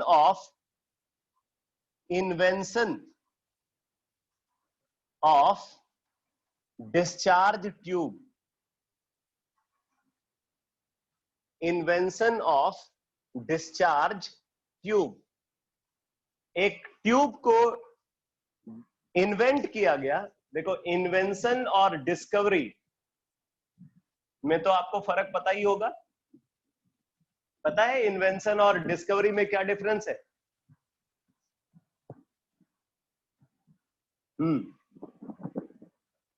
डिस्कवरी क्या होती है? डिस्कवरी होती है कि कोई ऐसा कंसेप्ट, कोई ऐसा टर्म, ठीक है, जो नेचर में एग्जिस्ट तो करता था, जो नेचर में एग्जिस्ट करता था, बट किसी को उसके बारे में पता नहीं था। किसी ने उसको सबसे पहले ऑब्जर्व किया और बोला कि नेचर में ऐसा होता है, मतलब उसने उस फिनोमेना को डिस्कवर किया, वो डिस्कवरर है। जैसे ग्रेविटी पहले भी थी, लेकिन ग्रेविटी का जो कंसेप्ट है उसको इंट्रोड्यूस किया न्यूटन ने। तो न्यूटन जो है वो ग्रेविटी के डिस्कवरर बोले जाएंगे, ठीक है। लेकिन इन्वेंशन क्या होता है? इन्वेंशन होता है कि कोई ऐसी चीज, ठीक है, बनाना, जो जैसे टेलीविजन है, सही बात बोल रहे हैं, टेलीविजन है, फैन है, रेफ्रिजरेटर है, एयर कंडीशनर है, कार है, ये बाइसिकल है। तो अगर हम इनको कंसीडर करें तो इनकी डिस्कवरी नहीं हुई, इनका इन्वेंशन हुआ है, ठीक है। तो मैंने यहां पे लिखा बेटा invention of discharge tube. Discharge tube को इन्वेंट किया जूलियस प्लकर ने।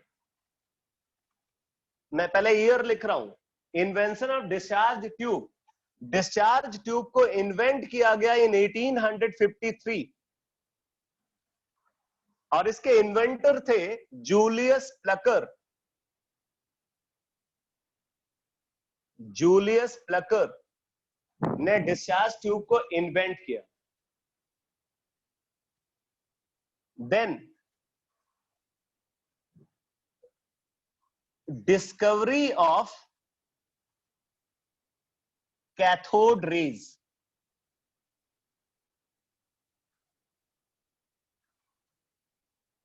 अब देखो बेटा, मैंने यहां पे लिखा डिस्कवरी ऑफ कैथोड रेज, मतलब कैथोड रेज पहले भी एग्जिस्ट करते थे, लेकिन उनको सबसे पहले किसी ने ऑब्जर्व किया, इसलिए डिस्कवरी की बात हो रही।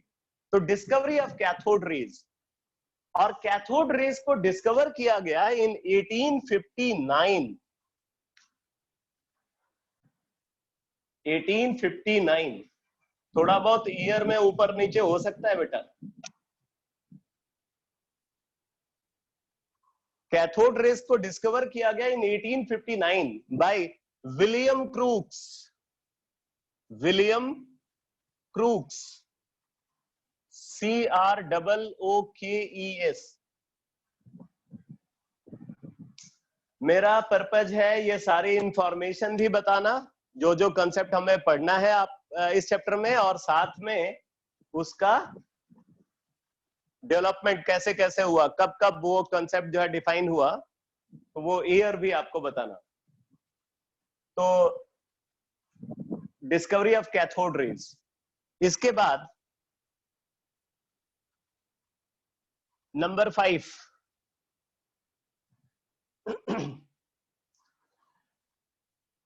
Maxwell theory of electromagnetic electromagnetic radiation, Maxwell theory of electromagnetic radiation, Maxwell theory of electromagnetic radiation. अब देखो, अब यहां पे बात चल रही है तो मैं आपको बता दूं, इनका पूरा नाम था James Clerk Maxwell, James Clerk Maxwell, और इनकी डेथ हुई बेटा 1879 में।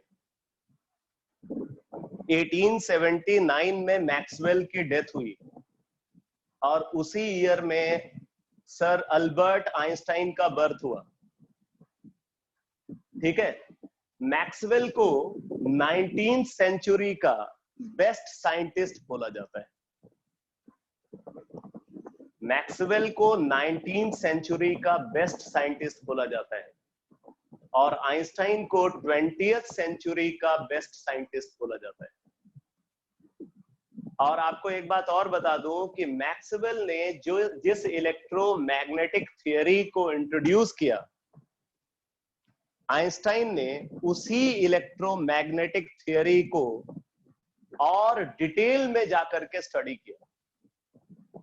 मतलब मैक्सवेल और आइंस्टाइन दोनों ने सेम फील्ड में काम किया, और क्या कोइंसिडेंस है, जिस ईयर में मैक्सवेल की डेथ हुई उसी ईयर में आइंस्टाइन का बर्थ हुआ।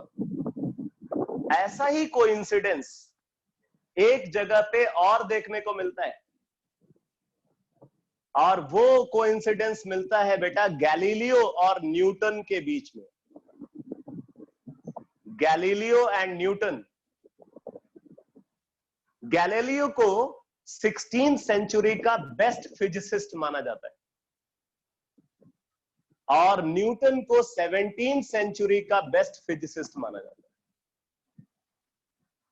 और गैलीलियो और न्यूटन में भी यही बात देखने को मिलती है कि जिस ईयर में गैलीलियो की डेथ हुई उसी ईयर में न्यूटन का बर्थ हुआ, और दोनों ने एक ही फील्ड में काम किया जिसको हम क्लासिकल फिजिक्स और न्यूटोनियन फिजिक्स बोलते हैं, या क्लासिकल मैकेनिक्स भी बोलते हैं।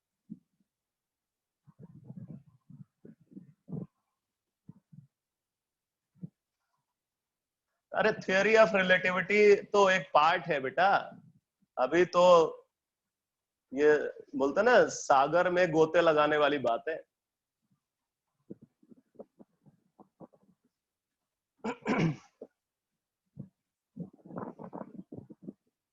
अंधविश्वास की बात कर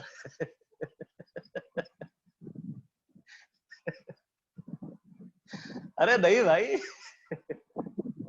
मैं पुनर्जन्म की बात नहीं कर रहा हूं, मैं तो एक कोइंसिडेंस बता रहा हूं आपको, इंटरेस्टिंग फैक्ट्स, एंजॉय करो इसको, दिल पे मत ले यार। तो मैं ये बता रहा था आपको कि गैलीलियो और न्यूटन के बीच में क्या कोइंसिडेंस है। जिस ईयर में गैलीलियो की डेथ हुई उसी ईयर में न्यूटन का बर्थ हुआ, और दोनों ने क्लासिकल मैकेनिक्स में काम किया। ऐसा लोग बोलते हैं कि जो जी वैल्यू है, जी वैल्यू को गैलीलियो ने मेजर कर लिया था, ठीक है, बट मतलब जो है उन्होंने ये बोला था कि अर्थ जो है अपनी तरफ सब कुछ अट्रैक्ट मतलब जो कोई भी ऑब्जेक्ट को अगर ऊपर फेंका जाए तो वो अर्थ की तरफ अट्रैक्ट होता है। ये बात गैलीलियो को पता थी, लेकिन उस समय जो चर्च था, जो है चर्च की जो बॉडी थी जो है वो बड़ी स्ट्रांग होती थी, तो उन्होंने जो है बोला कि ये तो जो कुछ हमारे धर्म ग्रंथों में लिखा हुआ तुम उसके अगेंस्ट बात कर रहे हो, तुम्हें फांसी दे दी जाएगी। तो उनको बहुत टॉर्चर किया गया, तो गैलीलियो ने अपना स्टेटमेंट वापस ले लिया। ये बात आपको लिखी हुई मिलेगी, आप पढ़ोगे विकिपीडिया पे, देखो अगर आप इस तरीके के शौकीन हो तो वहां पे आपको सब कुछ मिलेगा पूरा डिटेल। और आपको जब इस तरीके की बात चल रही है तो बेटा आपको एक और इंटरेस्टिंग बात बताता हूं, ये भी आपको पता होना चाहिए। आपको पता होना चाहिए कि यूएसए के 2 फेमस प्रेसिडेंट हुए, एक 19th सेंचुरी में और दूसरे 20th सेंचुरी में। एक का नाम था अब्राहम लिंकन। अब्राहम लिंकन जो है वो यूएसए के बहुत ही फेमस प्रेसिडेंट थे। और दूसरे प्रेसिडेंट थे John F Kennedy, JF Kennedy. JF Kennedy और लिंकन में एक बड़ा ही जबरदस्त कोइंसिडेंस देखने को मिलता है। दोनों के बर्थ में और दोनों के मतलब डेट ऑफ बर्थ और जो डेट ऑफ डेथ है उसमें एग्जैक्टली 100 इयर्स का डिफरेंस है।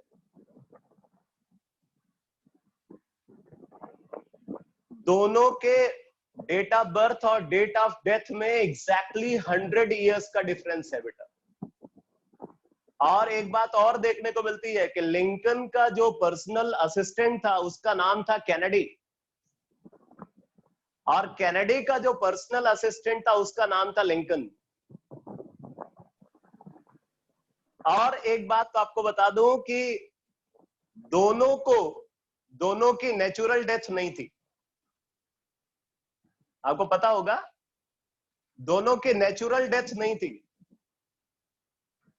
ठीक है, दोनों को गोली मारी गई थी। तो इस तरीके के कई सारे इंटरेस्टिंग फैक्ट्स हैं, जब पता चलता है तो मजा आता है। बाकी मैं कोई अंधविश्वास नहीं बढ़ा रहा हूं भाई सिंगला साहब।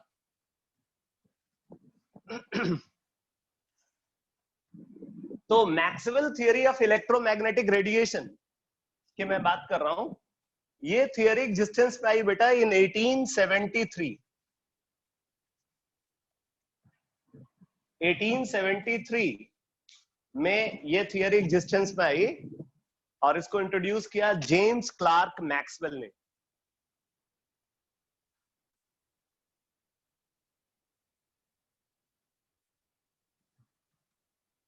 Next, discovery of anode rays.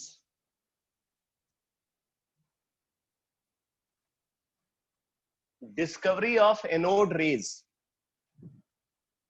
Anode rays को डिस्कवर किया गया इन 1883। 1883 में एनोड रेज को डिस्कवर किया गया, और एनोड रेज को डिस्कवर किया गोल्डस्टाइन ने। GOLDSTEIN, Goldstein. गोल्डस्टाइन ने एनोड रेज को डिस्कवर किया इन 1883। और ध्यान देना इन दोनों कैथोड रेज और एनोड रेज दोनों को डिस्कवर करने के लिए डिस्चार्ज ट्यूब को यूज किया गया। और जिस एक्सपेरिमेंट के थ्रू कैथोड रेज और एनोड रेज की ओरिजिन होती है उसको डिस्चार्ज ट्यूब एक्सपेरिमेंट बोलते हैं, आप पढ़ोगे। तो डिस्कवरी ऑफ एनोड रेज, ठीक है। इसके बाद अगला डेवलपमेंट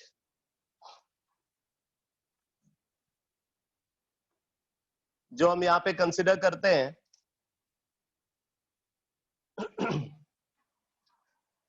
आप नोट करो, determination of specific charge. Determination of specific charge.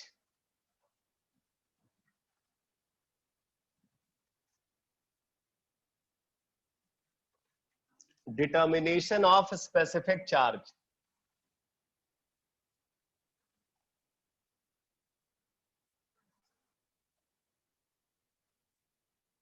देखो, स्पेसिफिक चार्ज को डिटरमाइन करने के लिए थॉमसन ने एक एक्सपेरिमेंट किया,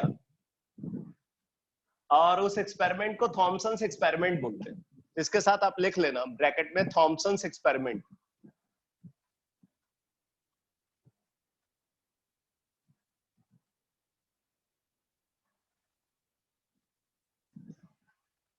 थॉमसन्स एक्सपेरिमेंट। थॉमसन्स एक्सपेरिमेंट को परफॉर्म किया गया इन 1896। 1896 में इस एक्सपेरिमेंट को परफॉर्म किया by sir J Thomson.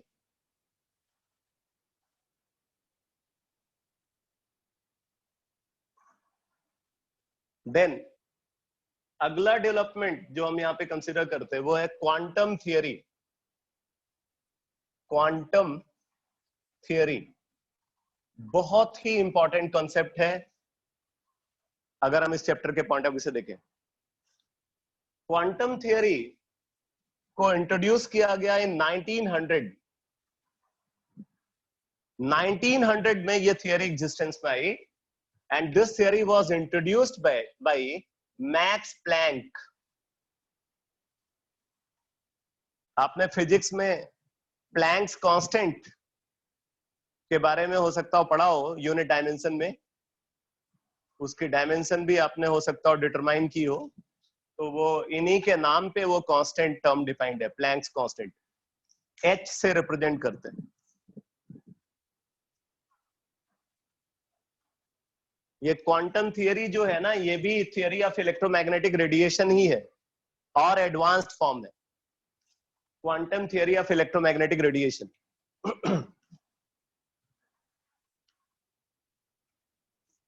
Then अगला डेवलपमेंट जो हम यहाँ पे कंसिडर करते हैं वो है थॉमसन्स एटॉमिक मॉडल।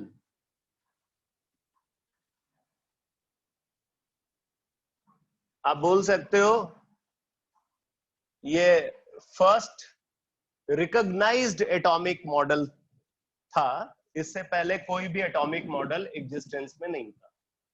थियरी जरूर थी एटम्स को लेकर के, लेकिन कोई एटॉमिक मॉडल जो है, जो फर्स्ट रिकॉग्नाइज्ड एटॉमिक मॉडल है वो थॉमसन्स एटॉमिक मॉडल को, ठीक है।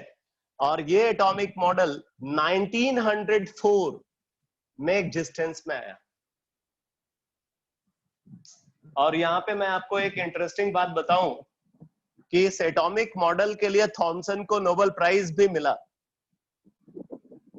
जब थॉमसन को नोबेल प्राइज दिया गया तो ये बोल करके दिया गया कि आपको नोबेल प्राइज इस एटॉमिक मॉडल के लिए मिल रहा है, लेकिन 4 साल के अंदर इस एटॉमिक मॉडल की पोल खुल गई और लोगों को ये पता चल गया कि इस एटॉमिक मॉडल में तो सब गलत है, कुछ भी सही नहीं।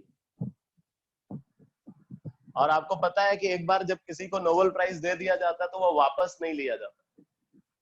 तो उसी ट्रेडिशन को बनाए रखने के लिए बाद में ये बोला गया कि इनको एटॉमिक मॉडल के लिए नोबेल प्राइज नहीं मिला, बल्कि इनको नोबेल प्राइज मिला इस एक्सपेरिमेंट के लिए, डिटर्मिनेशन ऑफ स्पेसिफिक चार्ज। ठीक है, थॉमसन्स एक्सपेरिमेंट के लिए इनको नोबेल प्राइज मिला है। अच्छा, एक और इंटरेस्टिंग बात आपको बताऊं कि जब थॉमसन ने इस एक्सपेरिमेंट को परफॉर्म किया था, स्पेसिफिक चार्ज डिटर्मिनेशन एक्सपेरिमेंट, उस एक्सपेरिमेंट में थॉमसन को असिस्ट किया था रदरफोर्ड ने। Rutherford was assistant of J Thomson, ठीक है। और जब थॉमसन इस एटॉमिक मॉडल को इंट्रोड्यूस कर रहे थे, जिसके लिए थॉमसन को नोबेल प्राइज मिला, तो रदरफोर्ड ने इस एटॉमिक मॉडल में जो प्रॉब्लम थी उस प्रॉब्लम को भी थॉमसन को बताया था कि आपके एटॉमिक मॉडल में ये प्रॉब्लम आएगी और आपको इसको रेक्टिफाई करना चाहिए।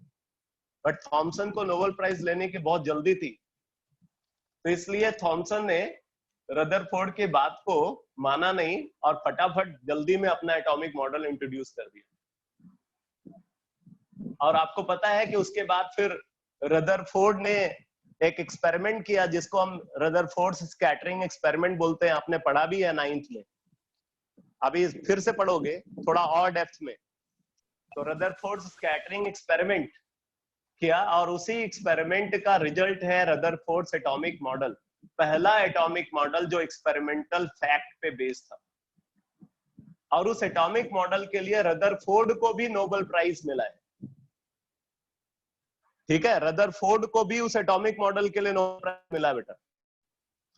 और आपको एक बात और बता दूं, ये और भी इंटरेस्टिंग बात है, उसके बाद जो अगला एटॉमिक मॉडल आया वो बोहर एटॉमिक मॉडल है, और Bohr was the student of Rutherford. देखो, ये सब एक दूसरे को जानते थे और सबको पता था कि ये जो काम कर रहा है उसमें क्या प्रॉब्लम है। अब रदरफोर्ड ने तो थॉमसन को बोला भी था, बट थॉमसन ने रदरफोर्ड की बात को नहीं माना।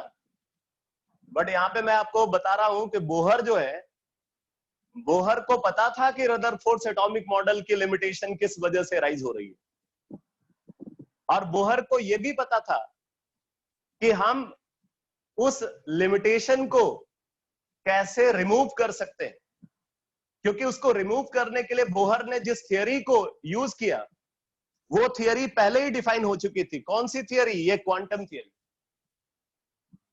बोहर ने इस क्वांटम थियरी को यूज करके रदरफोर्ड एटॉमिक मॉडल की लिमिटेशन को रिमूव किया और अपना एटॉमिक मॉडल इंट्रोड्यूस किया, जिसके लिए बोहर को भी नोबेल प्राइज मिला। लेकिन यहाँ पे बोहर ने चीट किया था रदरफोर्ड को। बोहर ने नहीं बताया रदरफोर्ड को कि आप अगर क्वांटम थियरी को यूज करके अपना एटॉमिक मॉडल को एक्सप्लेन करते हो तो आपके एटॉमिक मॉडल की कोई लिमिटेशन नहीं है। लेकिन ठीक है भाई, रदरफोर्ड को भी नोबेल प्राइज मिला और बोहर को भी नोबेल प्राइज मिला। ऐसे ही साइंटिफिक डेवलपमेंट जो होते हैं ना, वो इसी तरीके से होते हैं। तो थॉमसन एटॉमिक मॉडल 1904 में एग्जिस्टेंस में आया। इसके बाद अगला डेवलपमेंट जो एटॉमिक स्ट्रक्चर में होता है, ठीक है, उसको हम बोलते हैं मिलिकन्स ऑयल ड्रॉप एक्सपेरिमेंट। इसका जो एक्सपेरिमेंटल एनालिसिस है वो एनसीईआरटी में गिवन है बेटा, बहुत डिटेल नहीं है, डायग्राम पूरा गिवन है कैसे वो ऑयल ड्रॉप एक्सपेरिमेंट को परफॉर्म करते हैं। तो मिलिकन्स ऑयल ड्रॉप एक्सपेरिमेंट, ये एक्सपेरिमेंट परफॉर्म हुआ in between 1906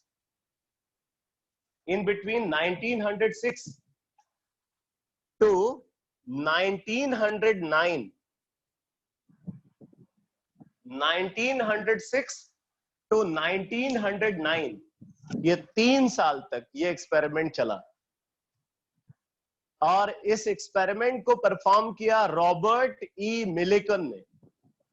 Robert E Millikan, इसीलिए इसको मिलिकन्स ऑयल ड्रॉप एक्सपेरिमेंट बोलते हैं। और पता है इसके बेसिस पे क्या हमें कौन सी इंफॉर्मेशन मिली? इस एक्सपेरिमेंट से हमें पता चला चार्ज ऑफ इलेक्ट्रॉन। जो आप इलेक्ट्रॉनिक चार्ज की वैल्यू बोलते हो 1.6 इंटू 10⁻⁻19 कूलम, इस वैल्यू को डिटरमाइन किया मिलिकन ने इस एक्सपेरिमेंट के बेसिस पे। ठीक है, तो Millikan's oil drop experiment.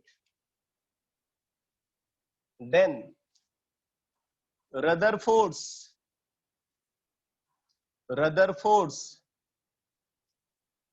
Scattering experiment. Scattering experiment,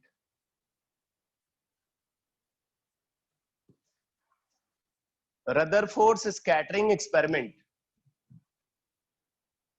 इस एक्सपेरिमेंट को रदरफोर्ड ने परफॉर्म किया इन 1909। और इसी एक्सपेरिमेंट के बेसिस पे रदरफोर्ड ने अपना एटॉमिक मॉडल को इंट्रोड्यूस किया, जिसको हम रदरफोर्ड्स न्यूक्लियर एटॉमिक मॉडल भी बोलते हैं। न्यूक्लियर एटॉमिक मॉडल, जो न्यूक्लियस की पिक्चर रदरफोर्ड ने डिफाइन की, उस पिक्चर को हम आज भी फॉलो करते हैं। जो लेटेस्ट एटॉमिक मॉडल है उसमें भी न्यूक्लियस को वैसे ही डिफाइन किया जाता है जैसे रदरफोर्ड ने डिफाइन किया था। इन 1911 में बेटा ये न्यूक्लियर एटॉमिक मॉडल एग्जिस्टेंस में आया। 2 साल बाद, इस एक्सपेरिमेंट के 2 साल बाद, आप बोल सकते हैं 2 साल इनको एनालिसिस करने में लगा और 2 साल बाद इन्होंने कंक्लूजन में इस एटॉमिक मॉडल को इंट्रोड्यूस किया। फिर उसके बाद अगला डेवलपमेंट जो हम यहाँ पे कंसीडर करते हैं वो है मोज़लेस एक्सपेरिमेंट। मोज़लेज एक्सपेरिमेंट, मोज़लेज एक्सपेरिमेंट को परफॉर्म किया गया इन 1913।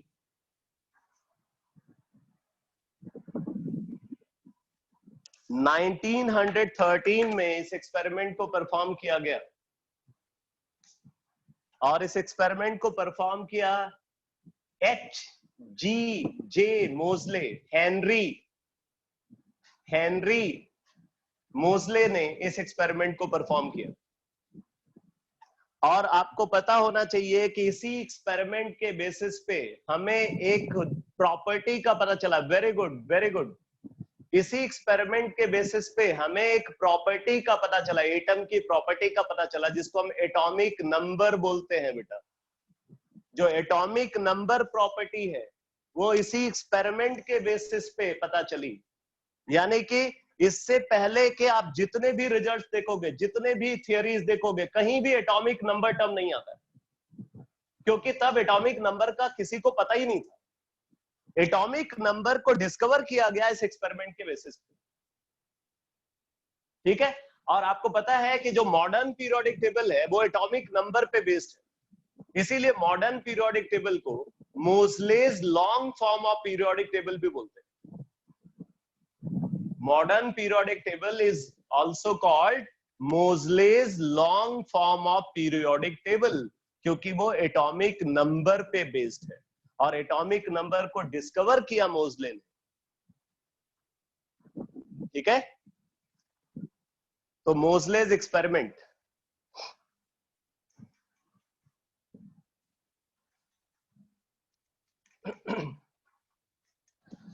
अच्छा इसी बीच में एक कंसेप्ट और आया था इन 1905, मतलब ये थॉमसन एटॉमिक मॉडल और मिलिकन्स ऑयल ड्रॉप एक्सपेरिमेंट के बीच में आपको लिखना चाहिए, और वो है concept of duality of light. Duality of light,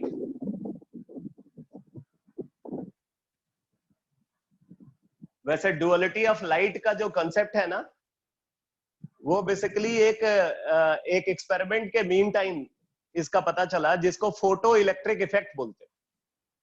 photo electric effect पे एटॉमिक स्ट्रक्चर में बहुत अच्छे न्यूमेरिकल्स बनते हैं, कॉम्पिटिटिव एग्जाम में बहुत अच्छे क्वेश्चन पूछे जाते हैं, फिजिक्स में भी और केमिस्ट्री में भी। ये समझ लेना बेटा, ये एटॉमिक स्ट्रक्चर जो चैप्टर आप पढ़ रहे हो, ये आपको फिजिक्स में भी पढ़ना है, ये मॉडर्न फिजिक्स का पार्ट है। मतलब ये टॉपिक ऐसा है जो आपको डबल गेन कराएगा तो डबल लॉस भी कराएगा। समझ रहे हो कि नहीं? अगर ये डबल गेन कराएगा तो डबल लॉस भी कराएगा। अगर किसी स्टूडेंट को का ये टॉपिक वीक हुआ तो मतलब उसको नुकसान केमिस्ट्री में भी होना है और नुकसान फिजिक्स में भी होना है।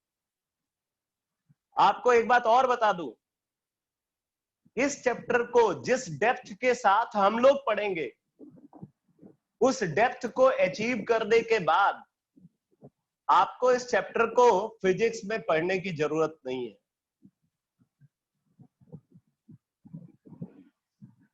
पढ़ाया तो जाएगा, लेकिन यह है कि अगर आप वो डेप्थ अचीव कर लेते हो तो फिजिक्स में अगर नहीं भी कराया जाए इस चैप्टर को तो आपको कोई प्रॉब्लम नहीं होगी,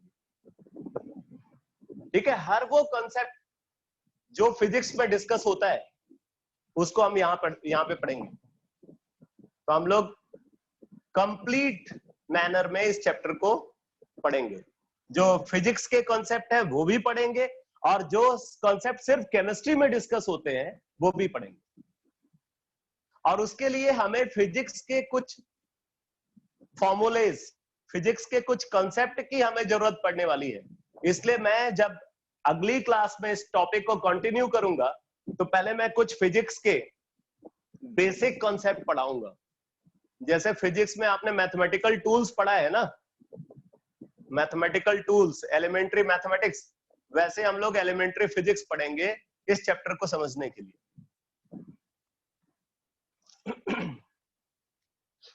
तो मोज़लेज एक्सपेरिमेंट, 1913 में इस एक्सपेरिमेंट को परफॉर्म किया गया। मैं यहां पे बता रहा था कि 1905 में डुअलिटी ऑफ लाइट का कॉन्सेप्ट एग्जिस्टेंस में आया, जिसको बेसिकली फोटो इलेक्ट्रिक इफेक्ट भी बोलते हैं, फोटो इलेक्ट्रिक इफेक्ट। और फोटो इलेक्ट्रिक इफेक्ट का कॉन्सेप्ट को डिफाइन किया आइंस्टाइन ने, अल्बर्ट आइंस्टाइन ने फोटो इलेक्ट्रिक इफेक्ट का कॉन्सेप्ट को डिफाइन किया।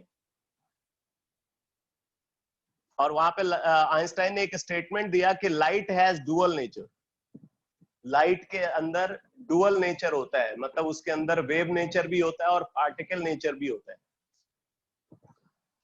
पढ़ेंगे आगे।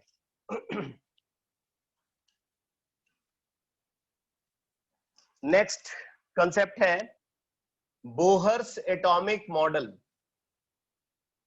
बोहर्स एटॉमिक मॉडल बहुत ही इंपॉर्टेंट कॉन्सेप्ट है इस चैप्टर का, जहां से मैक्सिमम क्वेश्चन पूछे जाते हैं। बोहर्स एटॉमिक मॉडल, ये एटॉमिक मॉडल एग्जिस्टेंस में आया इन 1916। और किसने इंट्रोड्यूस किया? एन बोहर ने। एन बोहर ने इस एटॉमिक मॉडल को इंट्रोड्यूस किया। इसके बाद अगला कॉन्सेप्ट जो हम यहां पे कंसिडर करते हैं वो है duality of matter. Duality of matter, duality of light का कंसेप्ट तो 1905 में आ गया था। डुअलिटी ऑफ मैटर का कंसेप्ट आया इन 1923।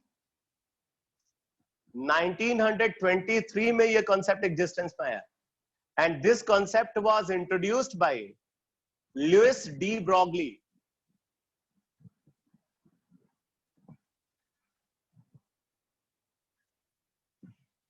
लुइस डी ब्रॉगली ने डुअलिटी ऑफ मैटर का कॉन्सेप्ट को इंट्रोड्यूस किया। इन्होंने बोला कि मैटर हैज डुअल नेचर। जैसे आइंस्टाइन ने बोला लाइट हैज डुअल नेचर, तो इन्होंने बोला कि matter also has dual nature.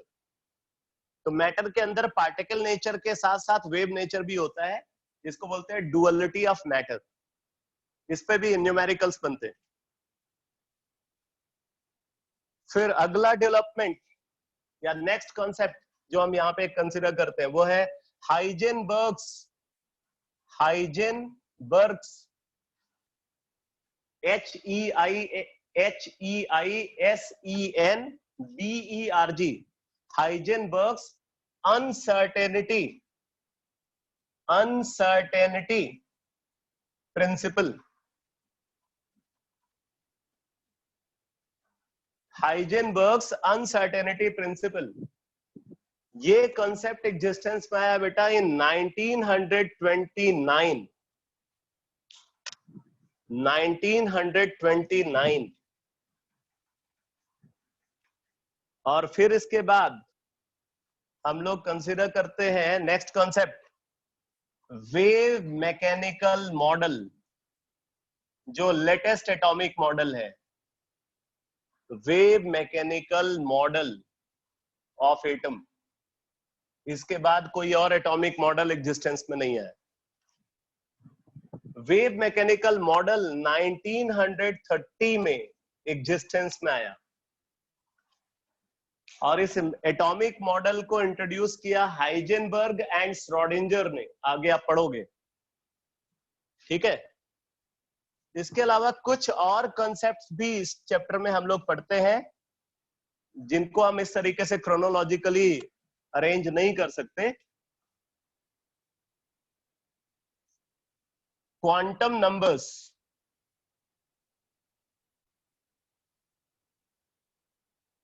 Quantum numbers पे ही बेस्ड है जो मॉडर्न इलेक्ट्रॉनिक कॉन्फ़िगरेशन है, जो लेटेस्ट इलेक्ट्रॉनिक कॉन्फ़िगरेशन हम लिखते हैं वो क्वांटम नंबर्स पे बेस्ड है। क्वांटम नंबर्स को पढ़ेंगे। और फिर लास्ट कॉन्सेप्ट जो इस चैप्टर में डिस्कस होगा वो है इलेक्ट्रॉनिक कॉन्फ़िगरेशन।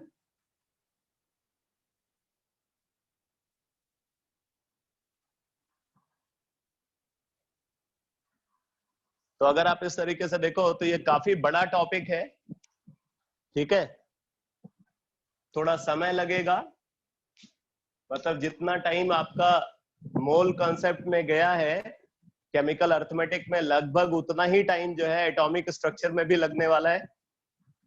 बड़ा इंटरेस्टिंग टॉपिक है, थ्योरेटिकल भी है और न्यूमेरिकल बेस्ड भी है, दोनों का एक सही कॉम्बिनेशन आपको मिलेगा।